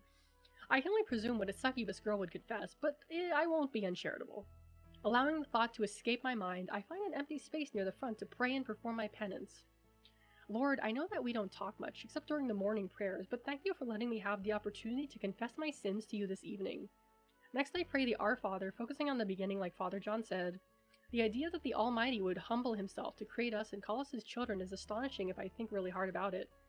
I start meditating on all the different parts of prayer and their meanings. Forgive us our trespasses as we forgive those who trespass against us. When I pray this as a rote prayer in the morning, the meaning slips by me, but there does seem to be a lot more to it now that I'm slowing down. Is this the standard by which God will judge us? Succubus is an embodiment of lust. Okay, well, here's the thing, Barnaby. In this universe they have created, succubus are not actually demons or related to demons. They are a monster person. So, do with that what you will. What if I don't forgive those bullies and simply never bully someone else? Is that sufficient forgiveness in God's eyes? I ponder this and more in silence while I think of something to say about God who wronged me as well. God, I know you saw everything that happened then. Father John told me I was not entirely wrong for the self-defense part, but I am sorry for the resentment I've been holding on to. Please bring those people to a better mindset and a better understanding of what they did to both of us. And help me to always be aware of my anger so that I only use it as a tool for righteousness. Amen. I hope that is acceptable. I always feel awkward talking with God on a personal level. Perhaps it's like any other relationship that just gets better with time. I can't improve my relationship with God if I never talk to him after all. Done with my prayer and penance, I stand back up and prepare to leave the church. Before I leave, I dip a finger into the holy water out front and make the sign of the cross with the click bless. Aren't you supposed to do that before? I was always told to do that before you enter the church, not when you leave. Okay, well I guess, I don't know. I guess they just do it differently here. Stepping outside, I notice that the sun has already set over the tree line. I look around at the empty courtyard in front of the chapel. The daywalker I saw earlier is sitting on a bench quickly typing into her phone. Just as she finishes writing and lowering her phone, I approach her to apologize for startling her before. Hey, sorry about earlier. I know the church is supposed to be a place of meditation. I didn't mean to interrupt your concentration. Don't worry about it. I was just taking down notes of a few ideas that were stuck in my head. Are you a writer then, perhaps? Isn't in lore they are demons either? They are descendants of Lilith. Yes, that is true. That is I believe it depends, because from what I understand, it is that like succubi and incubi, because like from what I understand, what I have heard, what I have researched and read, is that Lilith is not present in the Bible. I believe that she is more present in like the I want to say the Dead Sea Scrolls, but I can't be sure for sure. And that she is mentioned in like in how do I word this? Jewish tradition, I guess. But I could be completely wrong. Yeah, she's in Jewish folklore. Yeah. That's okay. So I was on the right track. Yeah, something like that, I guess. I see. Well, I won't keep you from what you're doing. See you around campus then? I turn to leave and find my way back to the dorms, but then I remember I don't know how to get there from here. Actually, do you know where the guys' dorms are from here? I'm a new transfer student. My name is Gabe, by the way. I'm Arya, but yeah, go back around that building over there. Go straight for a while until you pass a big tree. You'll notice it when you get there. By the way, are you a junior? Yeah, how'd you guess? You just seemed a little younger than me, that's all. I'll see you around campus then. She picks up her stuff and heads roughly in the opposite direction where she needed me to go. Younger than her, huh? I guess that means Arya is a senior? I still wonder what she was writing in her phone. I guess I'll just have to get to know her better to pierce the veil of mystery that surrounds her. I set off in the direction Arya pointed to earlier and make my way to the dorms. Finally, I make the turn near the big tree, and just as Arya described, I see the dorms in the distance. Pierce the Veil, isn't that a band? Yeah, that's what I was thinking. Walking through the common area, I see a handful of other students hanging out and catching up before classes began again tomorrow morning. I overhear a conversation about the games they played instead of weekend homework, while another is talking about a girl he's crushing on another grade below him. Although from what I understand, before King James Version, Lilith was mentioned in the Bible. When the council created the King James translation, they changed Lilith to owl or something. That sounds familiar. That does sound familiar. I think I know what you're talking about, Barnaby. Yeah, it was in the King James Version made quite a few creative decisions, I think, when they were making it. Continuing into the hallways, I look for my room number, 143, right here. I open the door and take my first steps inside. My bags are in the middle of the room where my parents have left them. There's a note on the luggage that says simply, "We love you, Gabriel, and hope you have a great semester at your new school. If you ever need us, don't hesitate to call. Love, Mom and Dad." I gather my things and put them where they belong. They probably won't remain orderly for long, but I may as well put them in their proper place while I'm thinking about it. I set my laptop on my desk and my Bible on my bedside table for the finishing touches. Before I even have a chance to meditate on the day's events, I collapse onto my bed and drift away. The tone of my alarm clock eases me awake. Oh my god, that sounds exactly like our alarm. That freaked me out. My eyes open to an unfamiliar ceiling. I must have been exhausted last night because I don't even remember setting my alarm. I grab my phone from the bedside table and check the time. It's 6:30 a.m. That's early. I force my body into an upright position and swing my legs over the side of the bed. Let me save. Rubbing my eyes, I start my morning ritual. 10 squats, 10 push-ups, 15 sit-ups. Oh, bro is jacked. Bro must be jacked. It might not seem like a lot, but doing it each morning helps me wake up and gives me energy. I grab a towel and my shower gear and head into the bathroom. Oh, he's got a private bathroom too, nice. After checking the temperature for a few seconds to make sure it's ideal, I step into the warm water. Call me weak, but I always find a warm morning shower gently waking me up a lot less stressful than a cold shower full of energy. I prepare my mind for the day by meditating in the shower and reciting my morning prayers. Isaiah 34:14 mentions Lilith in some versions. Oh, okay. Okay. Yeah, there are different versions, so I would imagine it kind of depends on what version you get, right? Or what version you were reading. Ugh. I mean, she's not a particularly important person in the what's happening. Well, I mean, yeah, I mean, I guess she is kind of important depending on if you see her as important or not. It depends on whether you think of her as actually existing or not, which that's debatable, but it just depends on what you personally believe, I think. This time I pay a little more attention to the words I'm saying after last night. It's always just been a simple "Our Father" and any other little things that's on my mind. Something my dad taught me when I was younger. While your mind is still waking up, focus your will on God and the rest of your day will go his way. At the very least, it has always helped me clear my mind and focus on my goals for the day. Today's primary goal is paying attention in class so I'm not left behind. I am a month behind everyone else after all. The school sent me a homework package before I arrived with the expectation that it would catch me up at least.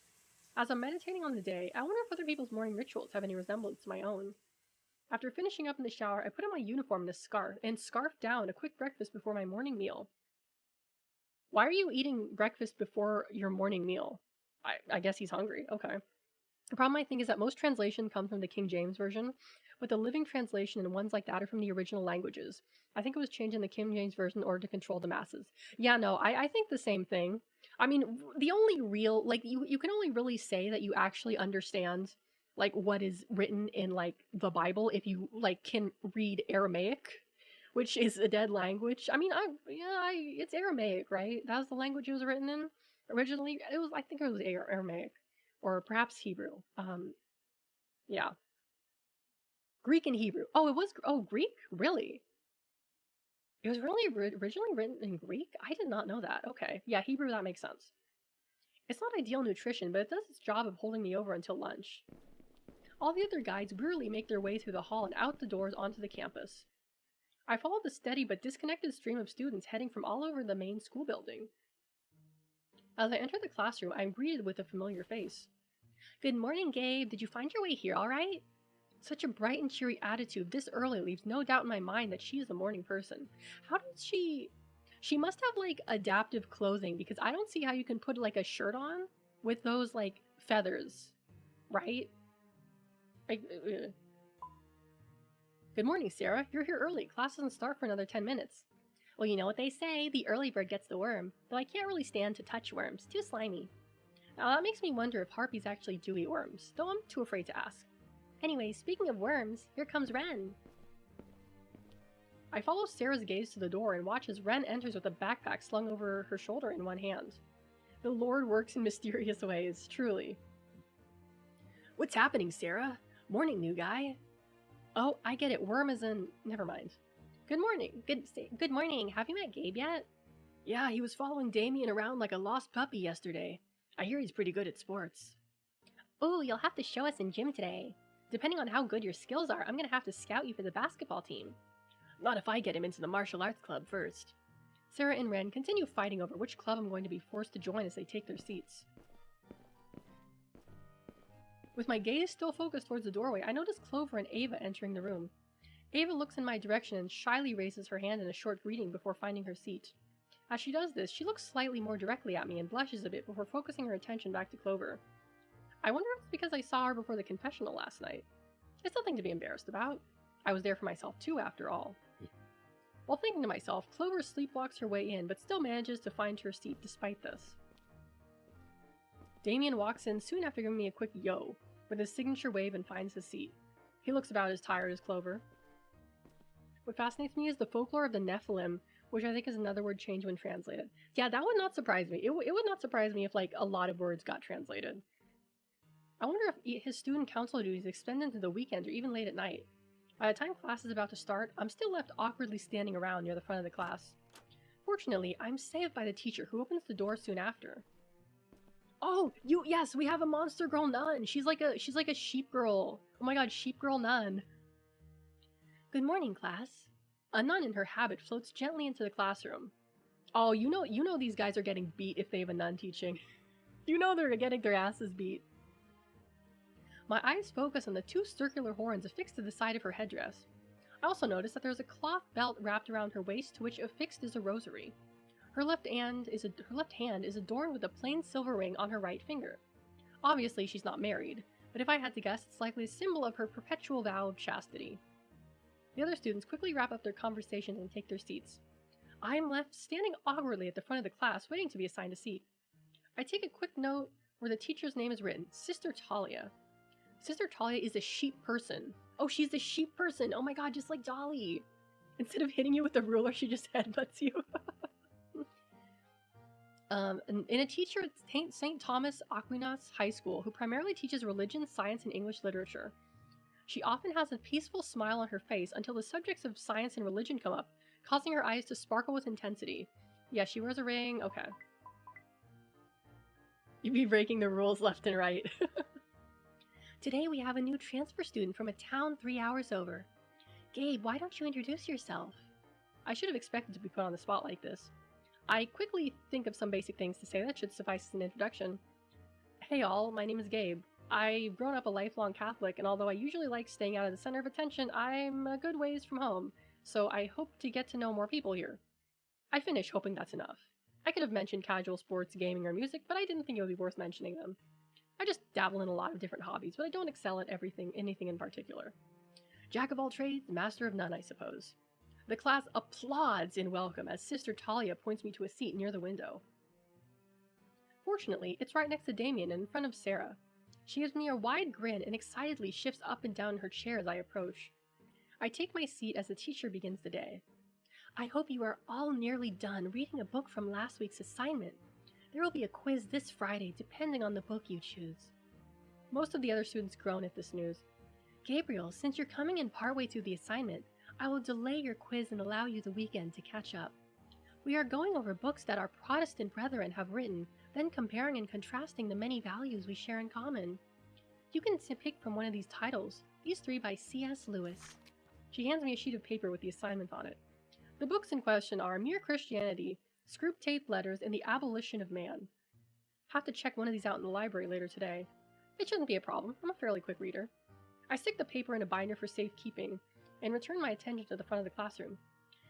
Each of these books provides us with a different perspective in which to view the world under the Christian lens, using religious reasoning, philosophical reasoning, and narrative. C.S. Lewis once famously stated, "I believe in Christianity as I believe that the sun has risen, not only because I see it, but because I see everything else."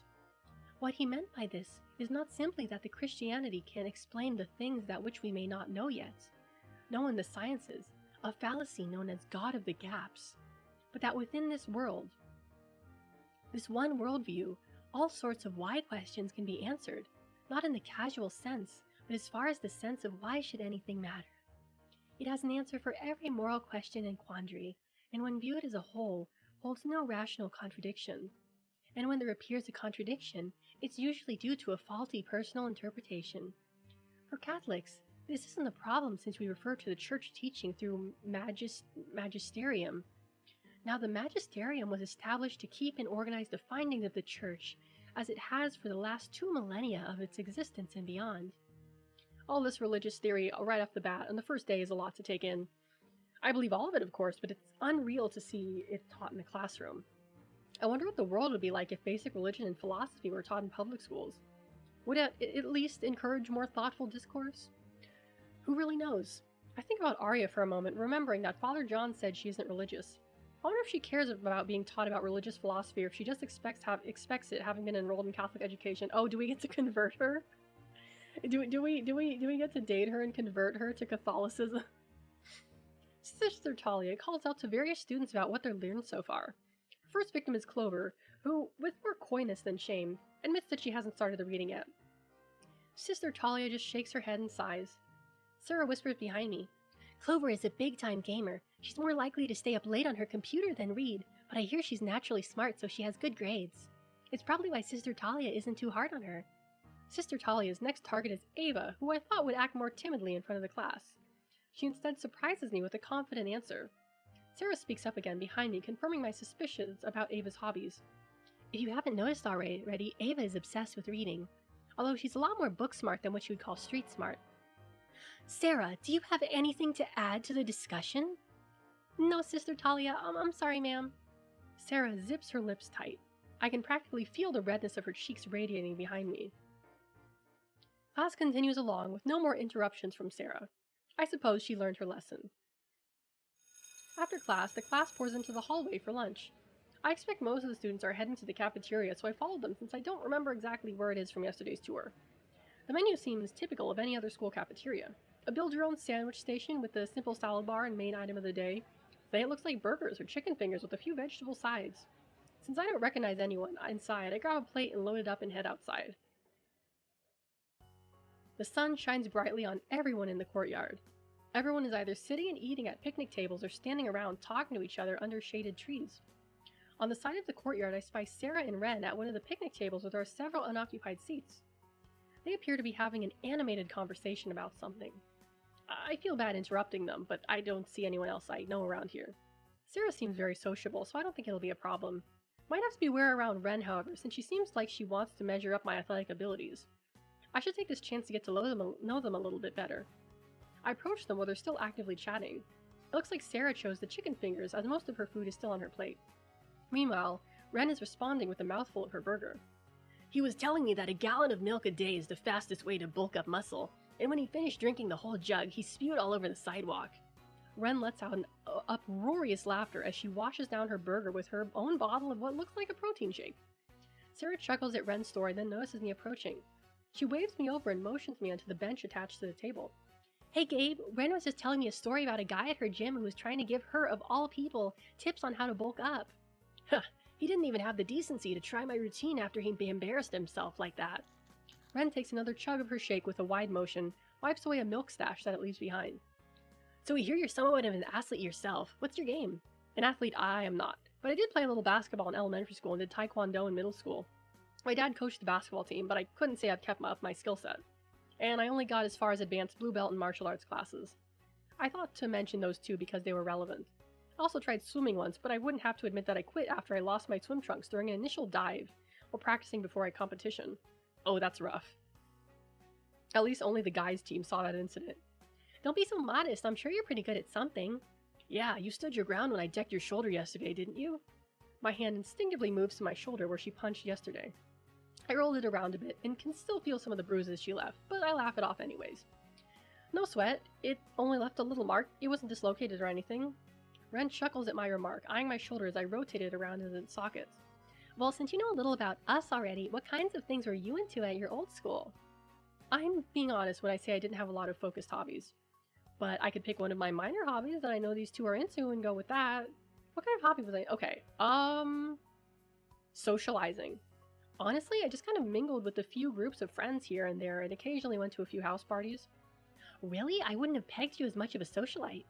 Despite that, I didn't really have any close friends. Mostly just larger groups of acquaintances, much to my disappointment. Although I was well on my way to befriending Sophia, that bunny girl, before I left. No use dwelling on the past, however. I know what you mean. It's harder to get to know people on an individual basis if you're always in a group. Our conversations continue along those lines until the bell rings. Ren chugs down the rest of her shake and Sarah neatly stacks the items on her tray for disposal. It was great catching up with you. Ren and I will go on ahead and take care of the trash. We'll see you in gym class a bit later, alright? Thanks, and yeah, see you there. I get up and grab my things and start heading to our next class. As I am thinking about the conversation we had during lunch, I think back to the types of casual conversations I had with my old friends. I never really became close to that many people there. I would usually just hang out with the same few groups of friends talking about the latest popular trending show or game that came out. I wonder if I'll ever have anything more meaningful than that, or if that's just something you have to get lucky enough to find for yourself. Am I at an advantage or disadvantage now that I have a fresh start? On one hand, I don't know anybody that well yet, so I can make myself anew if I want. A tabula rasa, ready to be molded into whatever I want or whatever a new friendship calls for. On the other hand, pre-existing friend groups might not have any incentive to open the door and ruin their current group's synergy. And I wouldn't really blame them for that either, I guess. At any rate, everyone seems to be getting along whether they are a monster person or a regular human. Does the religious nature of the school have anything to do with that? I hope merely being a part of the larger faith community is good enough to open a door for anyone hoping to belong. Surely it is, right? As I continue to think to myself in the hallway, I run into Arya, who as I recall wasn't outside during lunchtime. I wonder if the whole Daywalker thing has anything to do with it, considering the sunlight. I consider calling out to her, but change my mind at the last second. Why would she want to talk to an underclassman anyways? Despite my insecurity, she looks up and notices me approaching. This catches me off guard, so I make a bold move to greet her. Hey. Smooth. She continues typing away on her cell phone, seeming to ignore me when suddenly she greets me back. Hey there. Gabe, was it? Since I ran into her yesterday, I've been curious about the kinds of things she was writing in her phone. She didn't deny being an author, but I get the feeling that she wasn't exactly writing a novel. Yeah, still making notes in your phone? Sure, not that it's anyone's business. Point taken, but I'm still curious. Arya looks back to her phone briefly and starts typing in as if she never looked up in the first place. Song ideas, lyrics, musical notation. I play guitar, so it helps keep notes when I don't have it next to me. Oh, okay, I can see that. Punk accessories, goth-type makeup, a standoffish attitude. I don't mean to profile, but she fits the bill. That's a new one for me. Will I get to hear any of it during music class? I did sign up for that as an elective after all. Probably not. We mostly do choir songs and popular music. I was asked to play once or twice, but I think they've given up on me asking me to perform during class. Fair enough, they probably don't want to force anything. I know she's not religious considering what Father John said about her, so I'll probe a bit further and see why that might be. So, do you do religious songs? I mean, since you're in the church and all? Religion and I don't really get along. Spiritual at least then? Depending on how you look at it, maybe. That still doesn't explain why she was in the church. I'll have to ask for more specifics at another time. I don't want to push the issue too much after all, despite my curiosity. Alright, well, I won't keep you from your thoughts anymore. She resumes typing in her phone while walking beside me. Not very sociable, I guess, but at least she didn't shut me down. It's still curious to me how a daywalker of all things came to be enrolled in a Catholic high school. I may be biased from living outside their world, but it's my understanding that all vampires are evil due to how they become vampires. I know better than to judge a book by its cover. I'm willing to bet it's more complicated than that. Nobody with a free will can automatically be condemned as evil without the possibility of redemption. I like how she goes cross-eyed looking at the phone. Oh yeah, she does. You're right. I know. She is cross-eyed. Oh man. Yeah, that's a little goof there. I should get around to asking Damien about that sort of thing. After all, Father John suggested that I should get to know more about monster people since I'll be around them a lot more. The noise of basketballs and sneakers assault my ears as I enter the gym. Some students have organized themselves into circles for warming up and stretching, while others seem to have started right away. Sarah and Ren are part of the former group.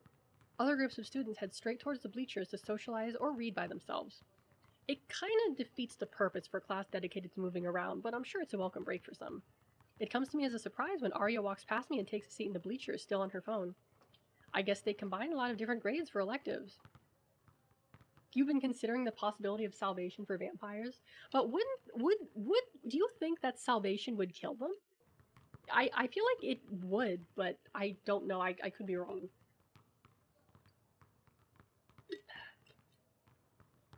Because I feel like it also depends on how one becomes a vampire. Because depending on what series or what interpretation you're reading, you either become a vampire from like being bitten by one or by drinking the blood of a vampire. Yeah, it depends if it's Buffy rules, exactly. You think salvation would turn them back into human. Interesting, interesting. I think that's an interesting interpretation of it. But yeah, there's like different rules of vampirism depending on who you ask, right? So I guess it would just depend. Mm. At least remove their bloodlust. That's true. It would really be inconvenient to be a vampire, wouldn't it? It would be so inconvenient.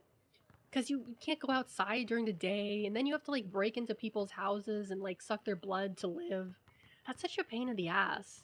You know, it's not like you would go to like the grocery store and buy like blood or whatever. I mean, I guess you could rob a blood bank. You could do that. That's something you could do.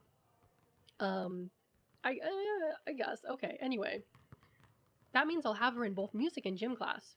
Also in the bleachers, I spot Clover, who is deep in a conversation with Ava. Ava looks like she's totally ignoring Clover while she reads her book. What a dynamic duo. When they drink the wine, as that is Jesus' blood, it sates their unholy thirst. Ooh! That's good, Ulu, that's good. Being bitten or drinking blood could either be done involuntarily, which I think would be unfair to become eternally damned due to something that wasn't your choice. That's true, that's true. I think that's, like, because, like, maybe a full-blooded vampire wouldn't be able to get, like, salvation because they're, like, a full vampire, but someone who's, like, made into a vampire would be able to, you know? Like Dracula would probably not be able to, but, like, Alucard, perhaps, because he's, like, half vampire? If we really want to go with... I'm just making Castlevania as, like, an example. I wonder if he gets an excuse from PE due to student council duties. Now, okay, I just thought of another thing. What about vampires' thralls? What about those? Because that's like a different thing, right? Being a thrall of a vampire. I still don't know what that means, to be a thrall of a vampire. Does that mean you're just like the vampire's slave? Is that what that means? Like, do you have to be bitten to become a thrall, or do they hypnotize you with their vampire eyes? I don't know. I don't know. Oh my god, this is so embarrassing, but I want to share this story.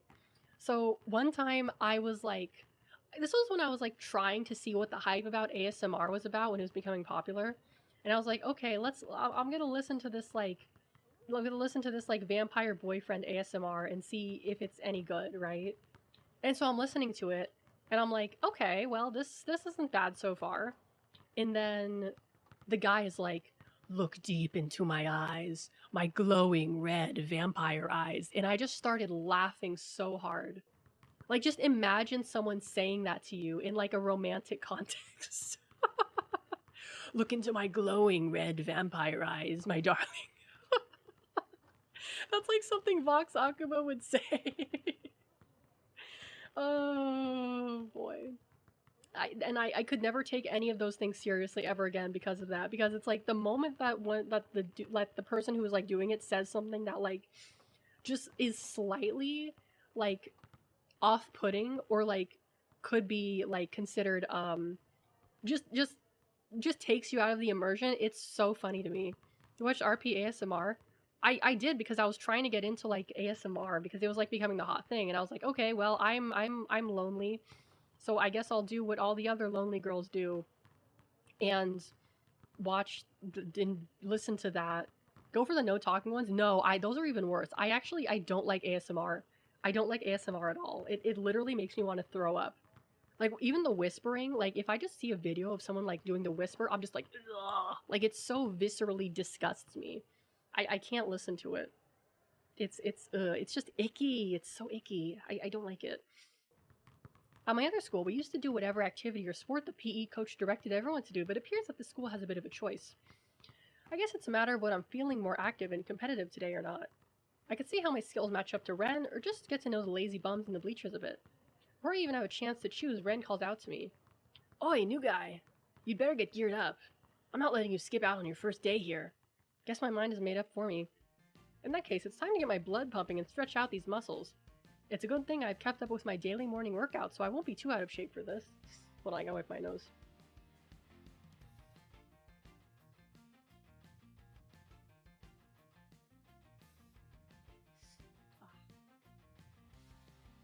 I head to the group which Sarah and Ren are stretching. Oh, there's a cat girl, too.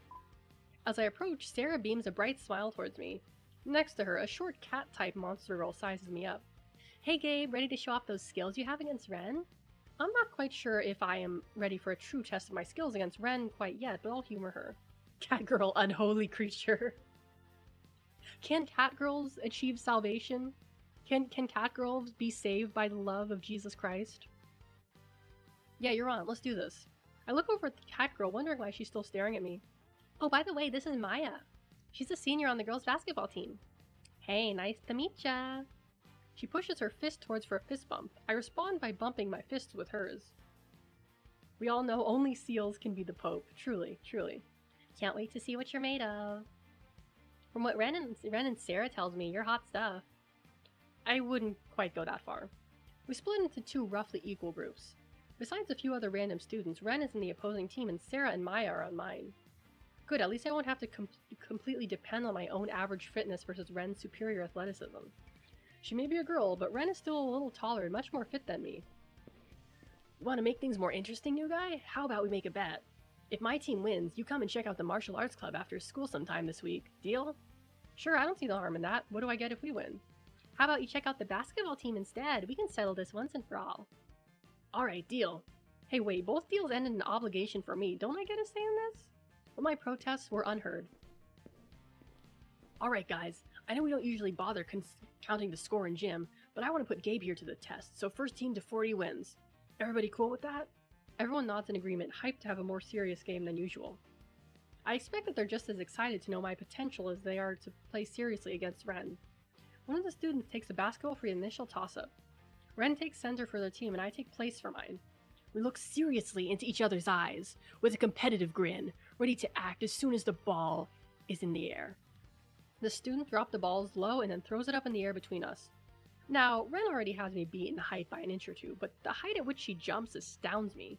I'm not even close to touching the ball at the point where she grabs it and tosses it back to one of her teammates. He dribbles it down the court and passes it back to Ren for a layup, scoring their first 2 points. Looks like we're in for a tough game. Don't underestimate her. I mean, I don't expect you to, but she's one of the best for a reason. Time to put it into high gear then.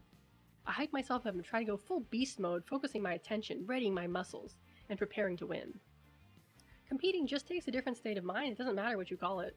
Whatever it takes for you to focus on yourself and your goal. In order to channel that focus, I should put myself in the mindset of a famous basketball player.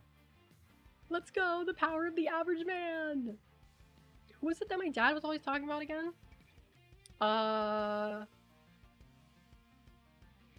Curry. He's a basketball player. I don't know who the hell the rest of these guys are besides Bruce Lee, but this guy's definitely a basketball player. I channel the energy of the great basketball player Stephen Curry. Stephen is one of the few basketball players that Openly admits to being a Christian and makes it a big part of his image. He's not afraid to let his inspiration be known and has been quoted as saying that he can do all things in Christ who strengthens him. Yeah, is being strengthened through Christ should that be considered to be on the same level as drugs? If Christ is giving you a competitive advantage, shouldn't that be considered getting an unfair advantage over the other team? Shouldn't it? That should be illegal. Yeah, right? Because if Christ is strengthening you, then what's the difference between that and doping? You know, it's both like a performance enhancer. So what is the difference? But then how do you get Christ to unstrengthen you? Right? Do you just have to say hey God, please don't strengthen me for this match. I want it to be just not have anything involved in it. And he'd be like, yeah, sure, man. I'll lay off for a bit. Is that how it works? I've never been afraid of big moments. I get butterflies, I get nervous and anxious, but I think those are all good signs that I'm ready for the moment. That's right. Even if I'm nervous about my actions while playing, they're just signs of adrenaline. It has a 30-minute global cooldown. Hey Jesus, I need you to tone down that holy power. Yeah. I like the 30-minute cooldown. I like the 30-minute cooldown. I used this wisdom and determined myself to focus on my shooting. And focus I did, because my next 3 baskets were nothing but net. Lucky. We keep up at a decent pace for the rest of the match. Buckets! Everyone's spirit still seems into it. Ren is clearly the MVP of the opposing team, as I expected, but the rest of them are certainly giving it their all as well. Our teams seem a bit more balanced, especially with Maya on board. As we get into the 30-point range, it seems the game is going to be neck and neck. I steal the ball from the opposing team and speed past the rest, only to see Ren charging towards me from the front. If I can make this shot just past her, it'll give us a real advantage, not to mention a good confidence boost. I notice Maya near the basket, but she has another student guarding her closely. It might be better to take the shot despite Ren quickly gaining ground on me. Ren wins at me as she continues her forward sprint. I gotta make the quick choice. What would Stephen Curry do in this situation?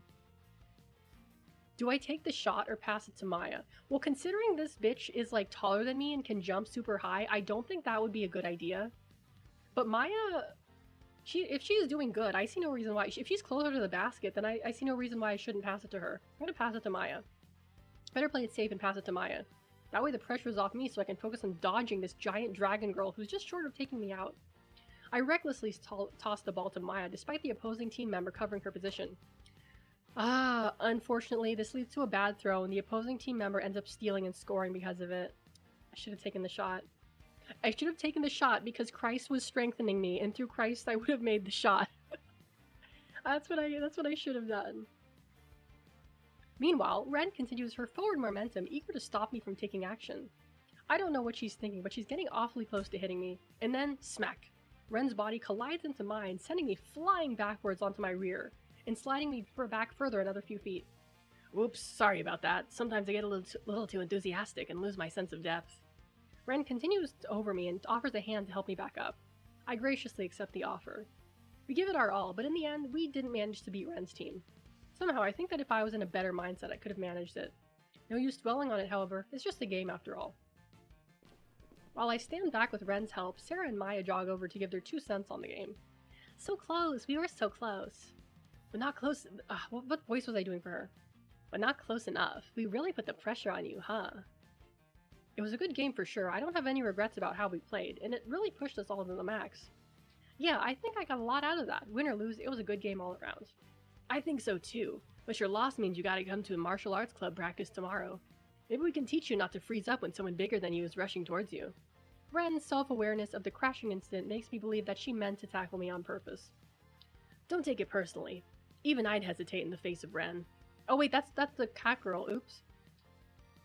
If you practice a bit more, I'm sure you could still make the basketball team if you end up not liking martial arts club. Maya's right, maybe I just need to toughen up a bit. Regardless, a bet is a bet, even if I didn't get a say in it. Well, see, I still haven't made up my mind either way. My blood is already pumping from this game, so it would be a shame to lose the momentum now. That's the spirit. I'll see you there tomorrow. Great. She slaps my back hard, her tail slamming against the ground as her hand connects to my back, almost staggering me a bit. Sarah, Ren, and Maya walk away towards their locker room while I try to gain my balance from Ren's blow. By that time, the bell rings and the rest of us hurry to the locker rooms to change before we are late to the next class. After the final bell rings, Sister Talia reminds me to pick out a book from the library so I can get started on that assignment. I'm greeted with the familiar sound of silence as I arrive, despite the chatter in the hallway. I don't see anyone behind the main counter. Was I wrong about my assumption about someone being staff after school? No matter, I can find my way around the library just fine. It might become a problem when I need to check out, however. Ooh, they got MacBooks. This school is fucking rich. I mean, it's a Catholic school. Of course they would. Concerning my survey of the library, I hear a bunch of tapping and clicking in the other direction. I spy a familiar pair of shiny blue antennae from behind the chair. Clover is sitting back in a library chair in front of an elaborate setup. Oh damn, she's gaming on school time? Damn. MacBooks? They got scammed. Clover is— okay, I already read that. Her attention is focused on a game she's playing. I wonder if the school knows what exactly she's using the computer for and if they even care. I feel drawn to see what she's up to. I haven't played many games recently. Maybe I can seek her opinion for something new. Hey. Looking back at me, Clover greets me with a short wave. Yo. What are you up to over here? Saving the world from the powers of darkness? That and more. I look over Clover's shoulder at her monitor. The main one hosts the main game she appears to be playing. The other one is showing multiple smaller windows filled with flashy graphics. Some of them even appear to be playing themselves. Sarah was right this morning. Clover is really an intense gamer. This setup is pretty impressive considering you're only using the school's computers. Heh, you and I had to do some tweaking to get it back to work, but I needed a screen for each of my monitors back home. That way I can multitask here at school until my dad comes and picks me up. You don't just take the bus? I am not very fond of public transportation, but it's mostly impatience. I can get more done if I start gaming here. Besides, my dad isn't usually home until late. So what are you actually playing? Looks like that Final 14 Nights. Final 14 Nights. Totally real and not a made-up, legally distinctive named, massively multiplayer online role-playing game that Clover is obsessed with. Oh. Yeah, I'm getting ready for the new expansion that will be coming out in December. All the pre-expansion patch events are dropping soon and I need to corner the market on materials. And all the other windows you have up? Most of those are remoted in my windows to my home PC, running mobile game emulators using bots to play gacha games. She's one of those. She's one of those. Oh my god. Not only is she using, like, BlueStacks to emulate, like, the friggin' Android, she's using it to play gacha games with bots. Oh my god. This girl. This fucking girl. I think I understand at least half of that. Mobile games are just phone games. Emulators, I guess, simulate a phone on a computer. And gachas are those games where you use in-game currency or real money to collect characters to do a battle for you. Sounds complicated. Not once everything is set up. I usually focus on one game at a time and let these bad boys go in the background farming for XP or evolution materials. More power to you then. Most of that is over my head, but I do game enough that I get the concepts. I'm only used to games where XP is awarded by direct fighting. It seems like an overcomplication to grind XP as an item. Assigning the items to a character, though, I see the benefits, though. It's clear that she's an MMO and gacha addict, though. Oh god, that's like the worst thing you can be. That's like the worst thing you could be. An MMO and a gacha addict. Oh my god, those are like two of the worst combinations known to man. Jesus Christ. Oh, this poor girl, I feel bad for her now.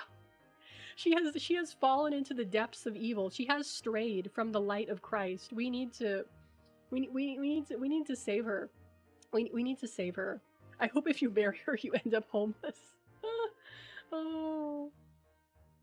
From what Sarah told me, she's lucky that she's naturally smart, or her brain would probably be mush right now. Anyways, I should go get the book for the assignment I came here for in the first place. I guess you haven't read yours yet, despite being called out this morning? You would be correct. Figured. Guess I'll go figure out which one I want on my own. Nice talking to you. See you around. Later. Clover briefly waves as she spins back in her chair towards the computers. Nothing seems to phase her concentration when she's gaming, I guess. Right, now I should grab a book for my assignment.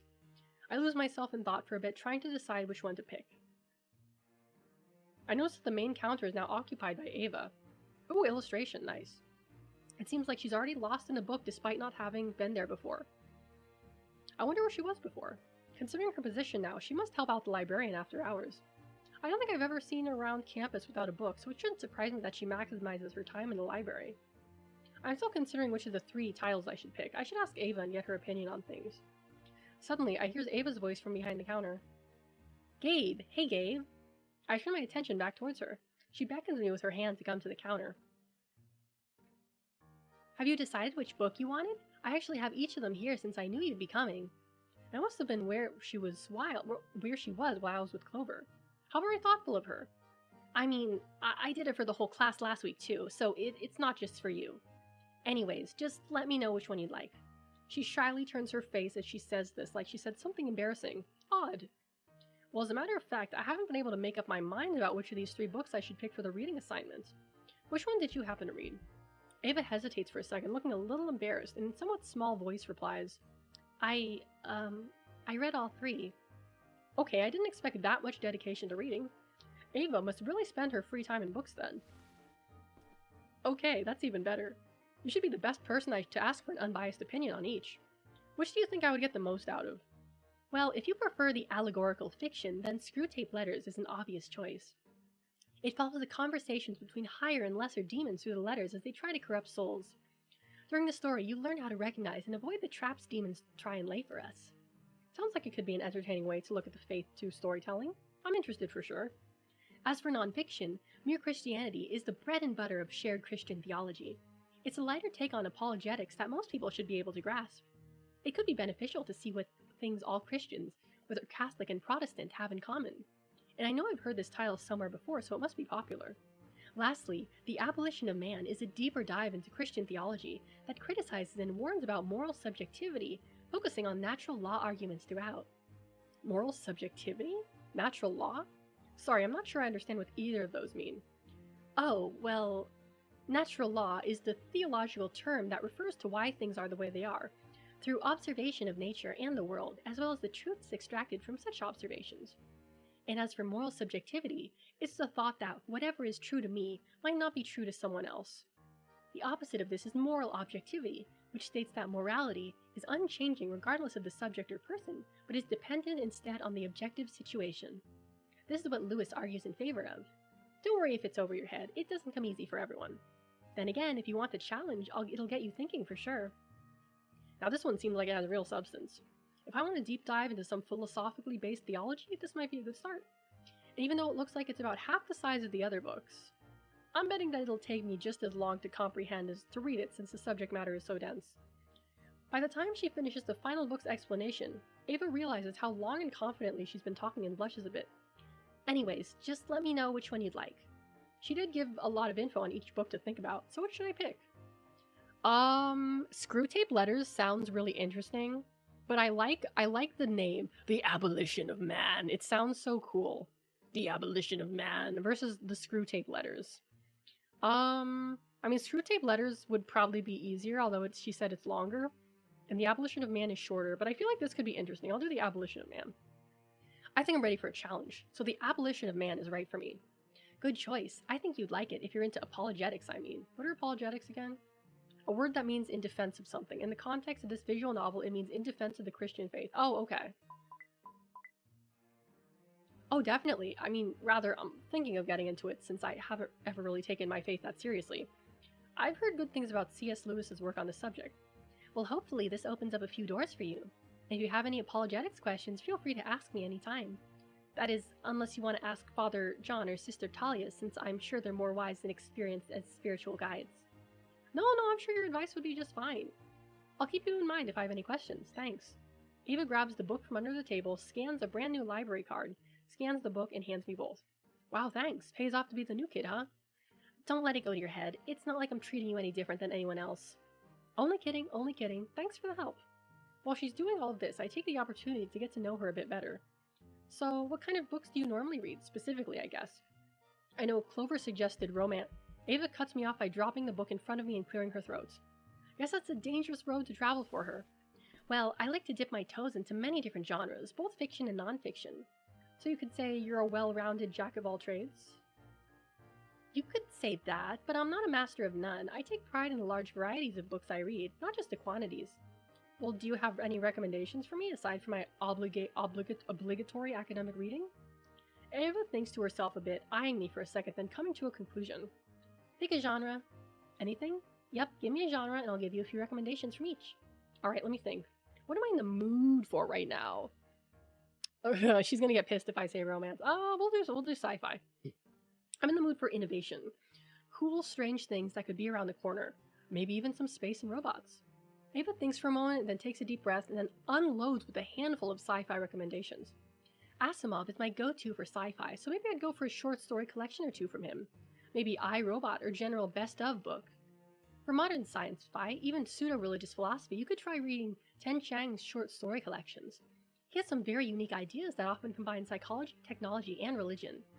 Finally, I count dystopian novels as sci-fi, so if you haven't read 1984, Animal Farm, or Brave New World, it would benefit you to do so. About half of these seem to be short story collections, not that there's a problem with that. Sometimes if there's a point to be made, it should start short and sweet. Should I ask her for recommendations in the other genres? I'm finished asking for now. That should be enough for now. Everything she recommended to me should last a while, even if I start now. As we finish the current topic, I become aware of the fact that the whole time she was listing off books, she had an air of confidence beyond her normal demeanor. But when she realizes that I am reading her face, her body tenses with her tail straight up behind her, but slowly retracts into a normal pose. Oh, Arya! Sorry, I just saw your message. Welcome in, welcome in. Yes, thank you for your alert. Thank you. It's so weird to see iRobot mentions the book and not the Will Smith movie. Yeah, I mean, it did start as a book. I don't think I've ever read the book. I've definitely seen the movie before. I guess her passion blinded her from her usual embarrassment. She certainly doesn't seem to back down when she's just with Clover, however. Maybe she's just not completely comfortable around me yet. Well, thanks for the recommendations and the assigned book. I appreciate the help. Sure thing, and you're welcome. See you tomorrow. I retreat from the library and give her a quick wave goodbye, which she reciprocates. I still have some time to kill before dinner, so I might as well head back to the dorms and relax. As I'm heading through the dorm hallways, I flip through my newly acquired book. I should be able to knock it out if I read about 2 to 3 chapters each night, maybe more if it gets interesting. Observing the plain emptiness of the hallway, I'm suddenly filled with an intense longing. I knew it would be different being away from home, but I'm already missing the security of being in my own house, my own room. Then I start thinking of all the people I've met so far. I wonder if this is all going to be worth it. If this is going to help me as I take my first steps into the real world. It really is different being here all alone. But at least I'm slowly digging a foothold into this place and making the most of it. I round the corner and run into Damien. His face is tired as ever. Oh, Gabe, yo. Hey, how's it going? Damien stretches and lets out a big yawn. Fine. Just about to get ready for more homecoming planning committee stuff. Homecoming? We had it earlier at my school this year. Yeah? Go with anyone special? No, I wasn't really that close romantically with anyone at that school. At least I never got a chance to. I'm reminded of Sophia, the bunny girl from my old school again. Oh, Alex! Hello, welcome in! Hello, fellow Alex. Thank you so much for the follow. Thank you. I wonder if anything could have ever happened between us. Certainly not the public school. Well, there's always this school. Do you have your eye on anyone in class or outside? I hadn't really thought much about it until now, but most of the people I've talked to since coming here have been girls. Cute girls at that. I've never really considered dating a monster girl either, for that matter. Again, not that I've thought of dating much in the first place. Well, it certainly isn't for lack of girls around here, but I doubt anyone would be interested. I wouldn't be so sure. I've seen how some girls in class look at you. Don't underestimate your influence as a new student. Sure, newness is awkward for the new kid, but attention is attention. It's not like anyone's given you any negative attention so far, right? I suppose not. Still, I think it might be a bit presumptuous for me to ask a girl to a dance this early. Well, in that case, you're in luck. It's been a tradition at the school for whatever reason for the girls to ask the boys to the homecoming dance. That kind of reminds me of the Sadie Hawkins dance traditions I've heard about using the same basic premise. Well, I'll let you think about it for a couple of days, and if you find anyone that you've got your eye on, I'm pretty connected. I might be able to put in a good word for you. Kinbei, hello, welcome in. Unfortunately, well, I don't think he's a dateable character. No, he definitely wouldn't be, because I'm pretty sure that main character is supposed to be male. And they're not putting homosexuality in a Catholic game. No, they're not. Dating monster girls? A-okay. Homosexuality? Can't do that. Nope. That'll get you damned. What do you think? Sure, I guess. There are a lot of cute girls in class, but I'd feel more comfortable after getting to know them a bit first. Okay, fair enough. Anyways, not to change the subject or anything, but do you mind if I take up your offer from yesterday? I mean, asking questions about monster people. Yeah, for sure. Ask away. This will be a good opportunity to learn more about my fellow classmates, so I should ask as many questions as I can while I can.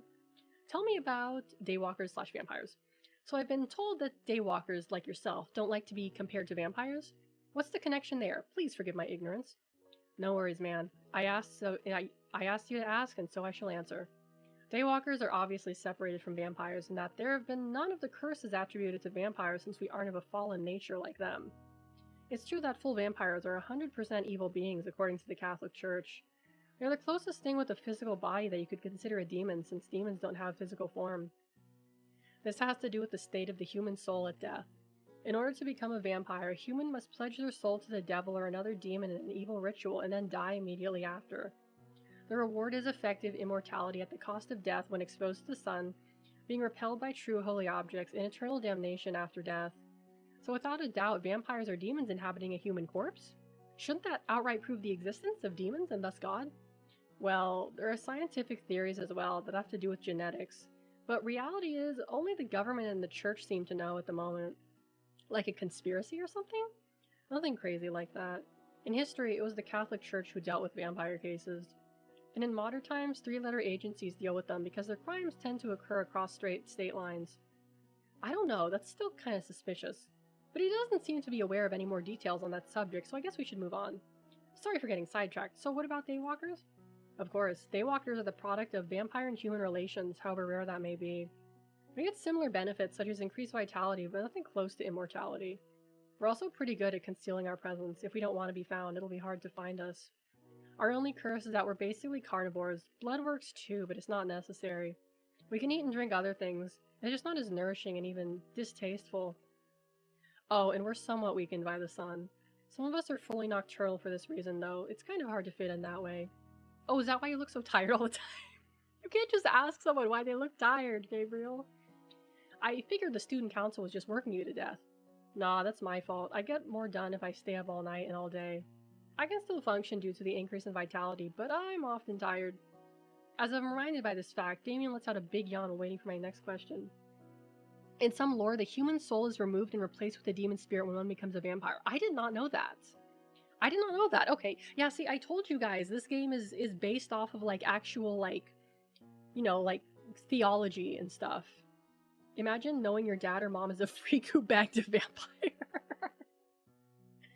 Oh, I'm sure I'm surprised there aren't more daywalkers, you know? I'm surprised there aren't more. Tell me about slime girls. I've been curious about slime girls. I don't even know where to start with questions about their physiology. Yeah, they can be complicated people to piece together if you pardon the pun. They're probably the most versatile monster people I've met. They can eat and absorb nutrients by putting food in really anything with calories in any part of their body. Of course, they seem to be able to control this, so there's no risk of being digested yourself if you happen to come in physical contact with one.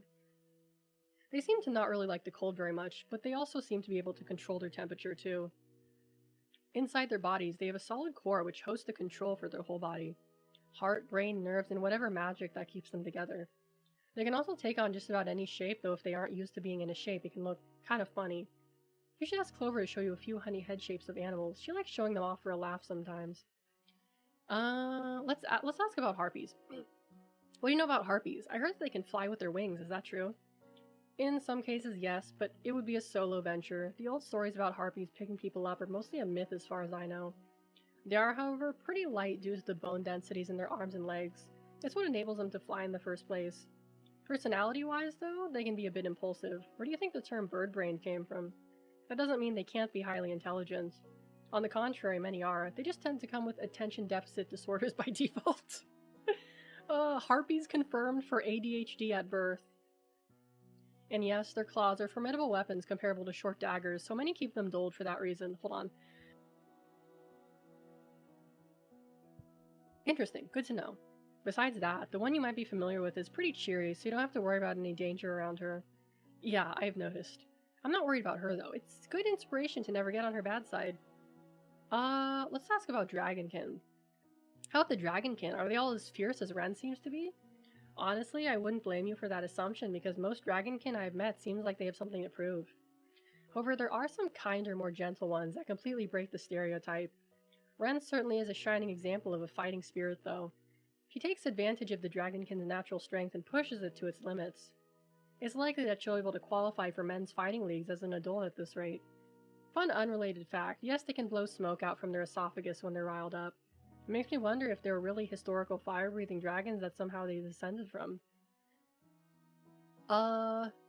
Succubi. So, it might be a bit awkward to ask about succubi, but I'll get it out of the way. What's the relation with demons and sex, if any? Yeah, it's a common conception to have them, considering their depictions in various fantasy works and old legends. The succubi you see walking among human and monster kind are not demonic in nature, but have human natures completely. You have to keep in mind that demons, like angels, are completely spiritual in nature, so to call something with a physical body a demon just doesn't make metaphysical sense. Some attributes, like their appearance, to the same legend of the Nephilim, that is said to have caused most of our variations, but nobody truly knows the answer. As for sexual stuff, all I know is that succubi do have some unique qualities about them that can be related to that. For instance, when a succubus likes somebody, or even more strongly feels love or infatuation, they might produce a very sweet scent that some might find alluring. The thing is, only usually the object of affection is said to have the ability to smell it. Nephilim reference. Besides that, they do have unique ability to influence dreams. Their own and others. Huh, I wonder if that's why Ava reads all the time. Perhaps she's lucid dreaming in each of her novel's fantasy worlds. That must be nice. Is there anything else I'd like to ask them about? I asked about everything, I think. I'm done with questions for now. If I have anything else for you, I'll ask later. I think that was productive and fairly enlightening. Hopefully, I asked all the questions I need to avoid any future misunderstandings. Either way, I can always come back to him and ask for more specific questions I had concerns about. Let me save. Well, it's about time I get going. I need to scarf down some food before the meeting. Good luck out there. Yeah, thanks. You too, I guess. Damien resumes at his steady pace down the hall, waving one hand into the air behind him as his farewell. I wave back in the same manner, despite him not being able to see me. I notice the futility of doing so too late. Thinking back on my conversation with Damien, I wonder to myself if I really have any feelings for any of the girls in my class. Pretty much all of them are friendly towards me. If any of them were to have a crush on me, that'd be the icing on the cake. Did I look out here with not only friends, but potential girlfriend material too? I shouldn't get too full of myself. It's better to remain humble. I'm not here to date anyone necessarily. I never really dated anyone too seriously in the past either, so it's not like I've got any real experience. At least here I won't have any racial problems to deal with. Everyone seems to get along just fine regardless of their human or monster status. It's just better for me to focus on friendships now. If something blossoms naturally from that, that's fine by me. That's the way things should be, shouldn't they? Dating should be with a good friend whom you share many common interests aside from obvious physical attraction, right? Putting that aside for now, I better get started on this book so I can finish by next Monday. The next day on my way to the first class, I ponder what Damien said about the homecoming dance. I don't want to be awkward about it, but I'm curious what the girls in my class think about it. Fortunately, I don't have to wait long because I overhear a few of the girls huddled around each other discussing just that. So Sarah, have you got your eye on anyone this year for the homecoming dance? Me? I might have an idea of someone, but I still haven't decided. I'm pretty busy with the homecoming committee itself after all, and I might be too busy to ask someone. What about you, Clover? I'm not really big into school spirit things, much less anything that extroverted. That's a hard pass for me. And you, Ava? Well, if someone were to ask me, it would depend on their personality and stuff, I guess. Oh, you know how that's not how it works.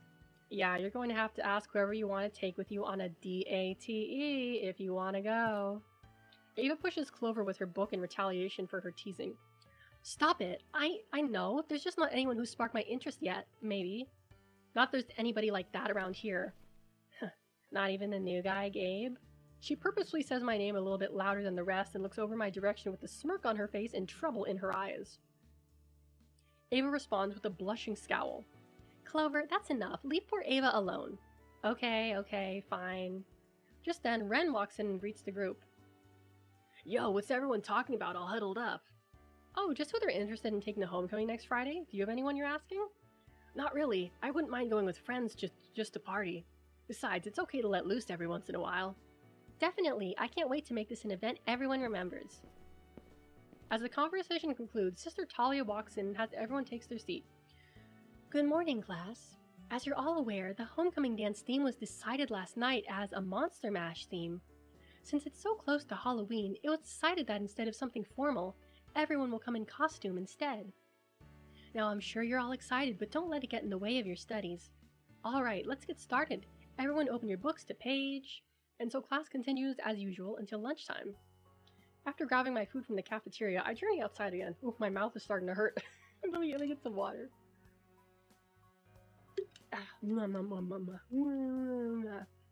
Yeah, my mouth is hurting from all this talking.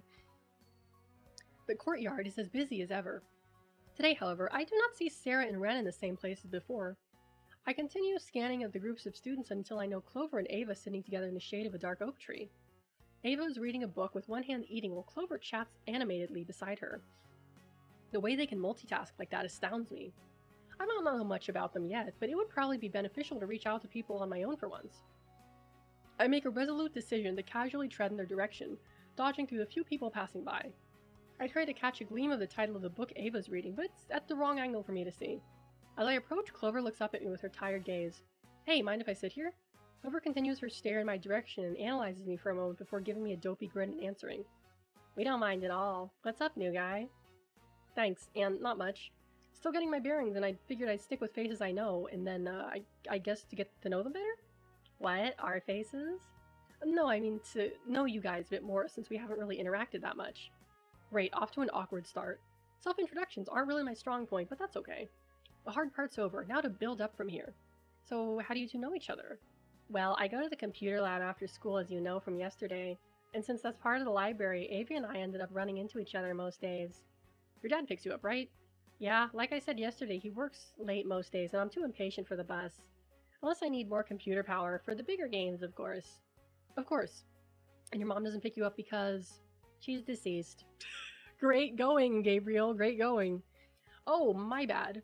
I just assumed she also worked late. Guess I should be a bit more sensitive to subtleties in speech. Don't worry about it. She passed away when I was too young to remember her. My dad talks about her often, though. Says I remind her of him in some ways. Well, that's good, I suppose.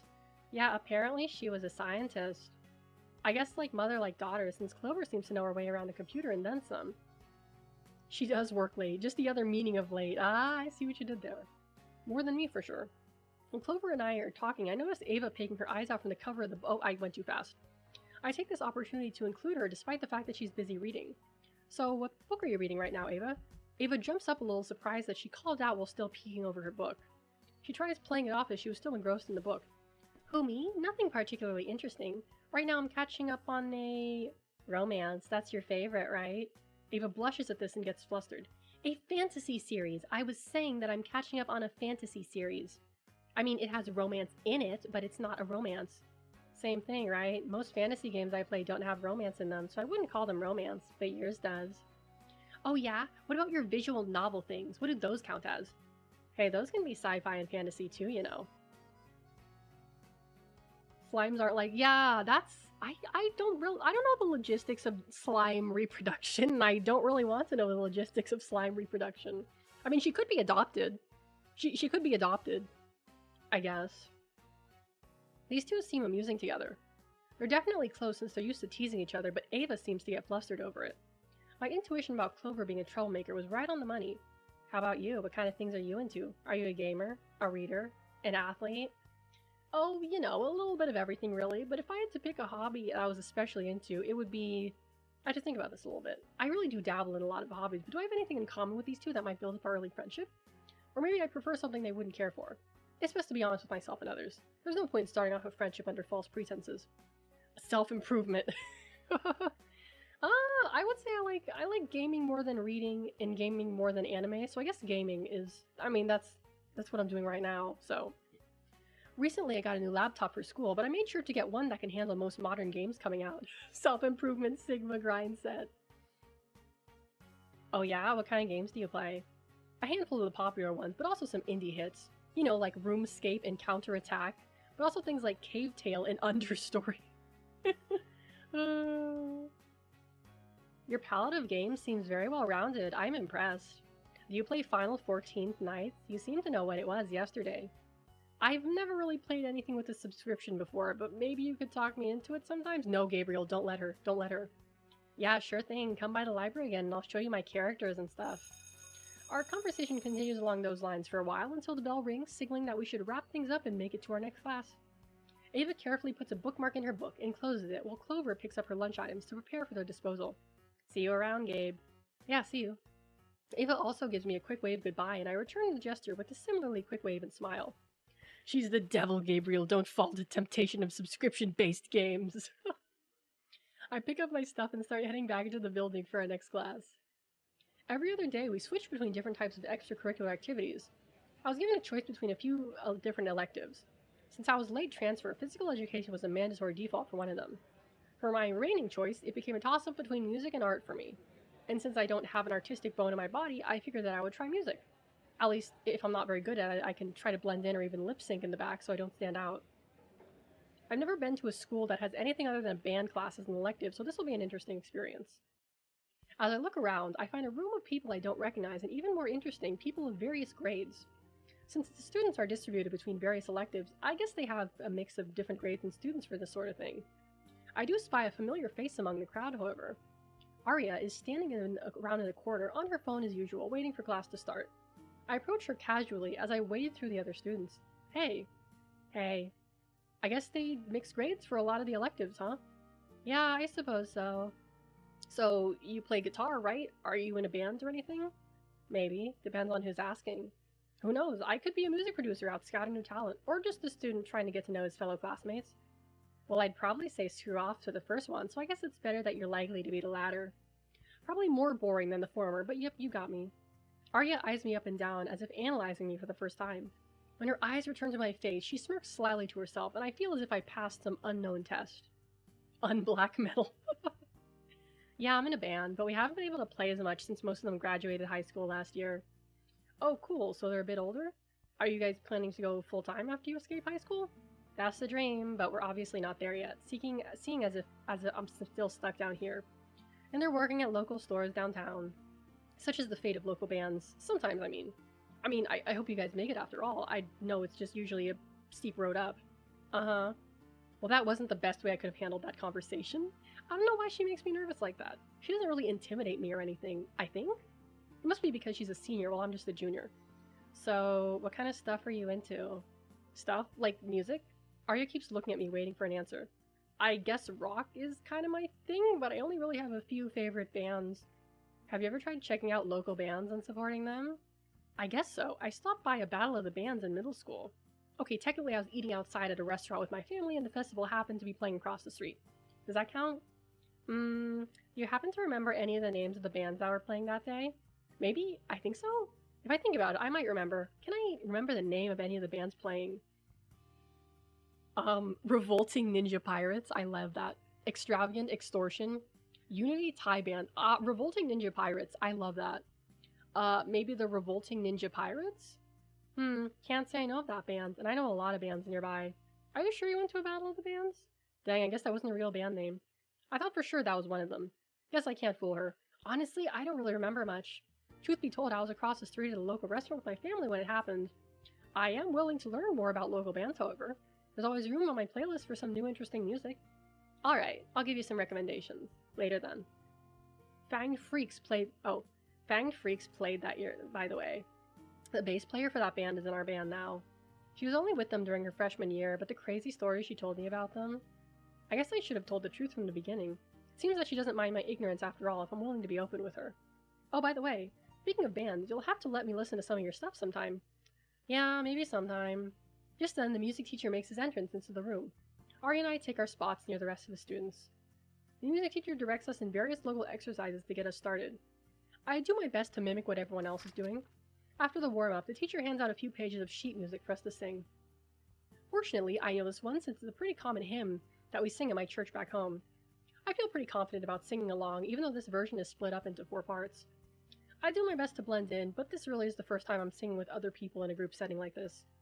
There's something weird that happens when I'm singing in harmony with others. It's hard to explain, but it's like my soul is warm and comes out of my chest to join with others during the duration of the song. I don't think I'll regret my decision to join this music class. Meanwhile, as I'm singing along with the others, my ears pick up a lot of the other students' voices. Arya's in particular is quite striking. She, like me, appears to be blending in with the crowd, but I can tell that her voice is something different. It rings out crystal clear and perfect pitch with a little pinch of something unique to it that I can't really put my ear on.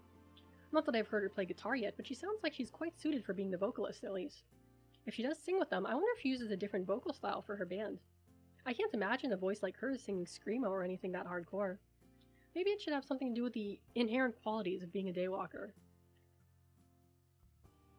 After class, as the choir members are dispersing, I approach Arya again, intending to compliment her vocal skills, but she slips away before I can get to her. For now, I just move on with my day and go to my next class. And just like that, the rest of my day goes by in the blink of an eye. When the final bell rings at the end of the day, I'm reminded of a bet that was made on my behalf during gym class. It had something to do with the contest we had. Sarah and Ren are really competitive, it seems. And since our team lost, I think Ren said that I would have to check out the martial arts club after school today. They don't mention the hymn. Are hymns copyrighted? I don't know that they are. But yeah, it is interesting that they don't mention it. Either way, it's not like I'm obligated to go either, although I'd feel bad if I got her hopes up. If I don't feel like I'm joining physical activity, I'm sure they wouldn't take it personally. Oh, thank you for the posture check. However, I could be missing out on an opportunity to get to know them better. What should I do? I made a promise. I lost the bet, so martial arts club it is. Okay, I'll check out the martial arts club. It's probably the most unique sport that I'm even remotely interested in.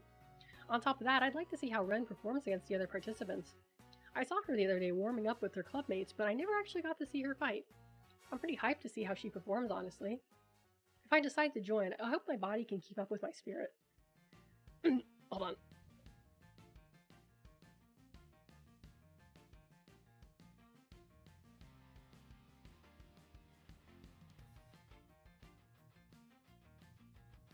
What time is it? I might have to call it pretty soon. Okay. I arrived at the track and field area like Ren specified earlier. I wonder if they even have gym space too, or if they just prefer training outdoors. All of the martial arts club members are in a designated tearaway fighting arena, completed with coated foam padding on the ground. Right now, it appears they are in the middle of sparring practice. Groups of 2 are fighting out in each section with a few people outside the rings waiting their turn. Among the group of fighters, I see Ren sparring with a tall guy who seems to be holding his own against her. I approach the arena and take a seat in the nearby bleachers. Ren takes a kickboxing stance, one foot in front of the other, which is far back behind her, keeping balance. Her fists are in front of her, enable her to block every blow that comes her way. Out of the blue, she lifts her leg up high above her shoulders and kicks her opponent in the side of the head. What an impressive kick. I wouldn't want to be on the receiving end of that. Her opponent stumbles back, but recovers quickly. He comes back to face her, his fists also in front of his face, ready to swing. He jabs forward at her, getting a few good blows on her side before getting a grapple. Okay, I don't want to read the fight. I'm getting tired. My voice is getting strained. Oh god. Yo. I wave back as she heads towards me, sweat pouring over her face and neck. Oh my god, no, my voice. It's done for today. My voice can't hold out. This is, oh boy. But this was interesting. I don't know if I'm really gonna return to this game, but I like the concepts. I like what they're doing with it. I think it's cool. I think it's very unique and very interesting. Yeah, I'm sounding super raspy. I'm sounding super raspy right now. Ugh. Yeah, I mean, I'm not streaming again for another couple days, so it'll be all right. It'll be all right. Let's see here. I'm probably going to stream on Tuesday. Yeah, I'm gonna stream again on Tuesday unless something else comes up. Probably Tuesday and Thursday, like I said, unless something else comes up. But like I said, expect a stream then. Let me switch over to the ending screen and find someone for us to raid. This is it, right? Yeah, here we go. Alrighty, let's see. I saw her earlier. There she is. We're gonna raid into Sorer, who is playing Metaphor Re Fantasio, the newest Atlas game that apparently everyone loves. So I'm gonna send you guys over there. I'm still here. You guys can hear my voice. I'm not muted. I'm still here. You guys, you can hear me. I know you all can hear me. All right, we're going to say hello to Soar. I'm sending you guys over to her. Before I go, I just want to say I hope you all have a wonderful, wonderful morning, afternoon, or evening, wherever you're from. Hopefully, I'll see you all next time. Bye-bye!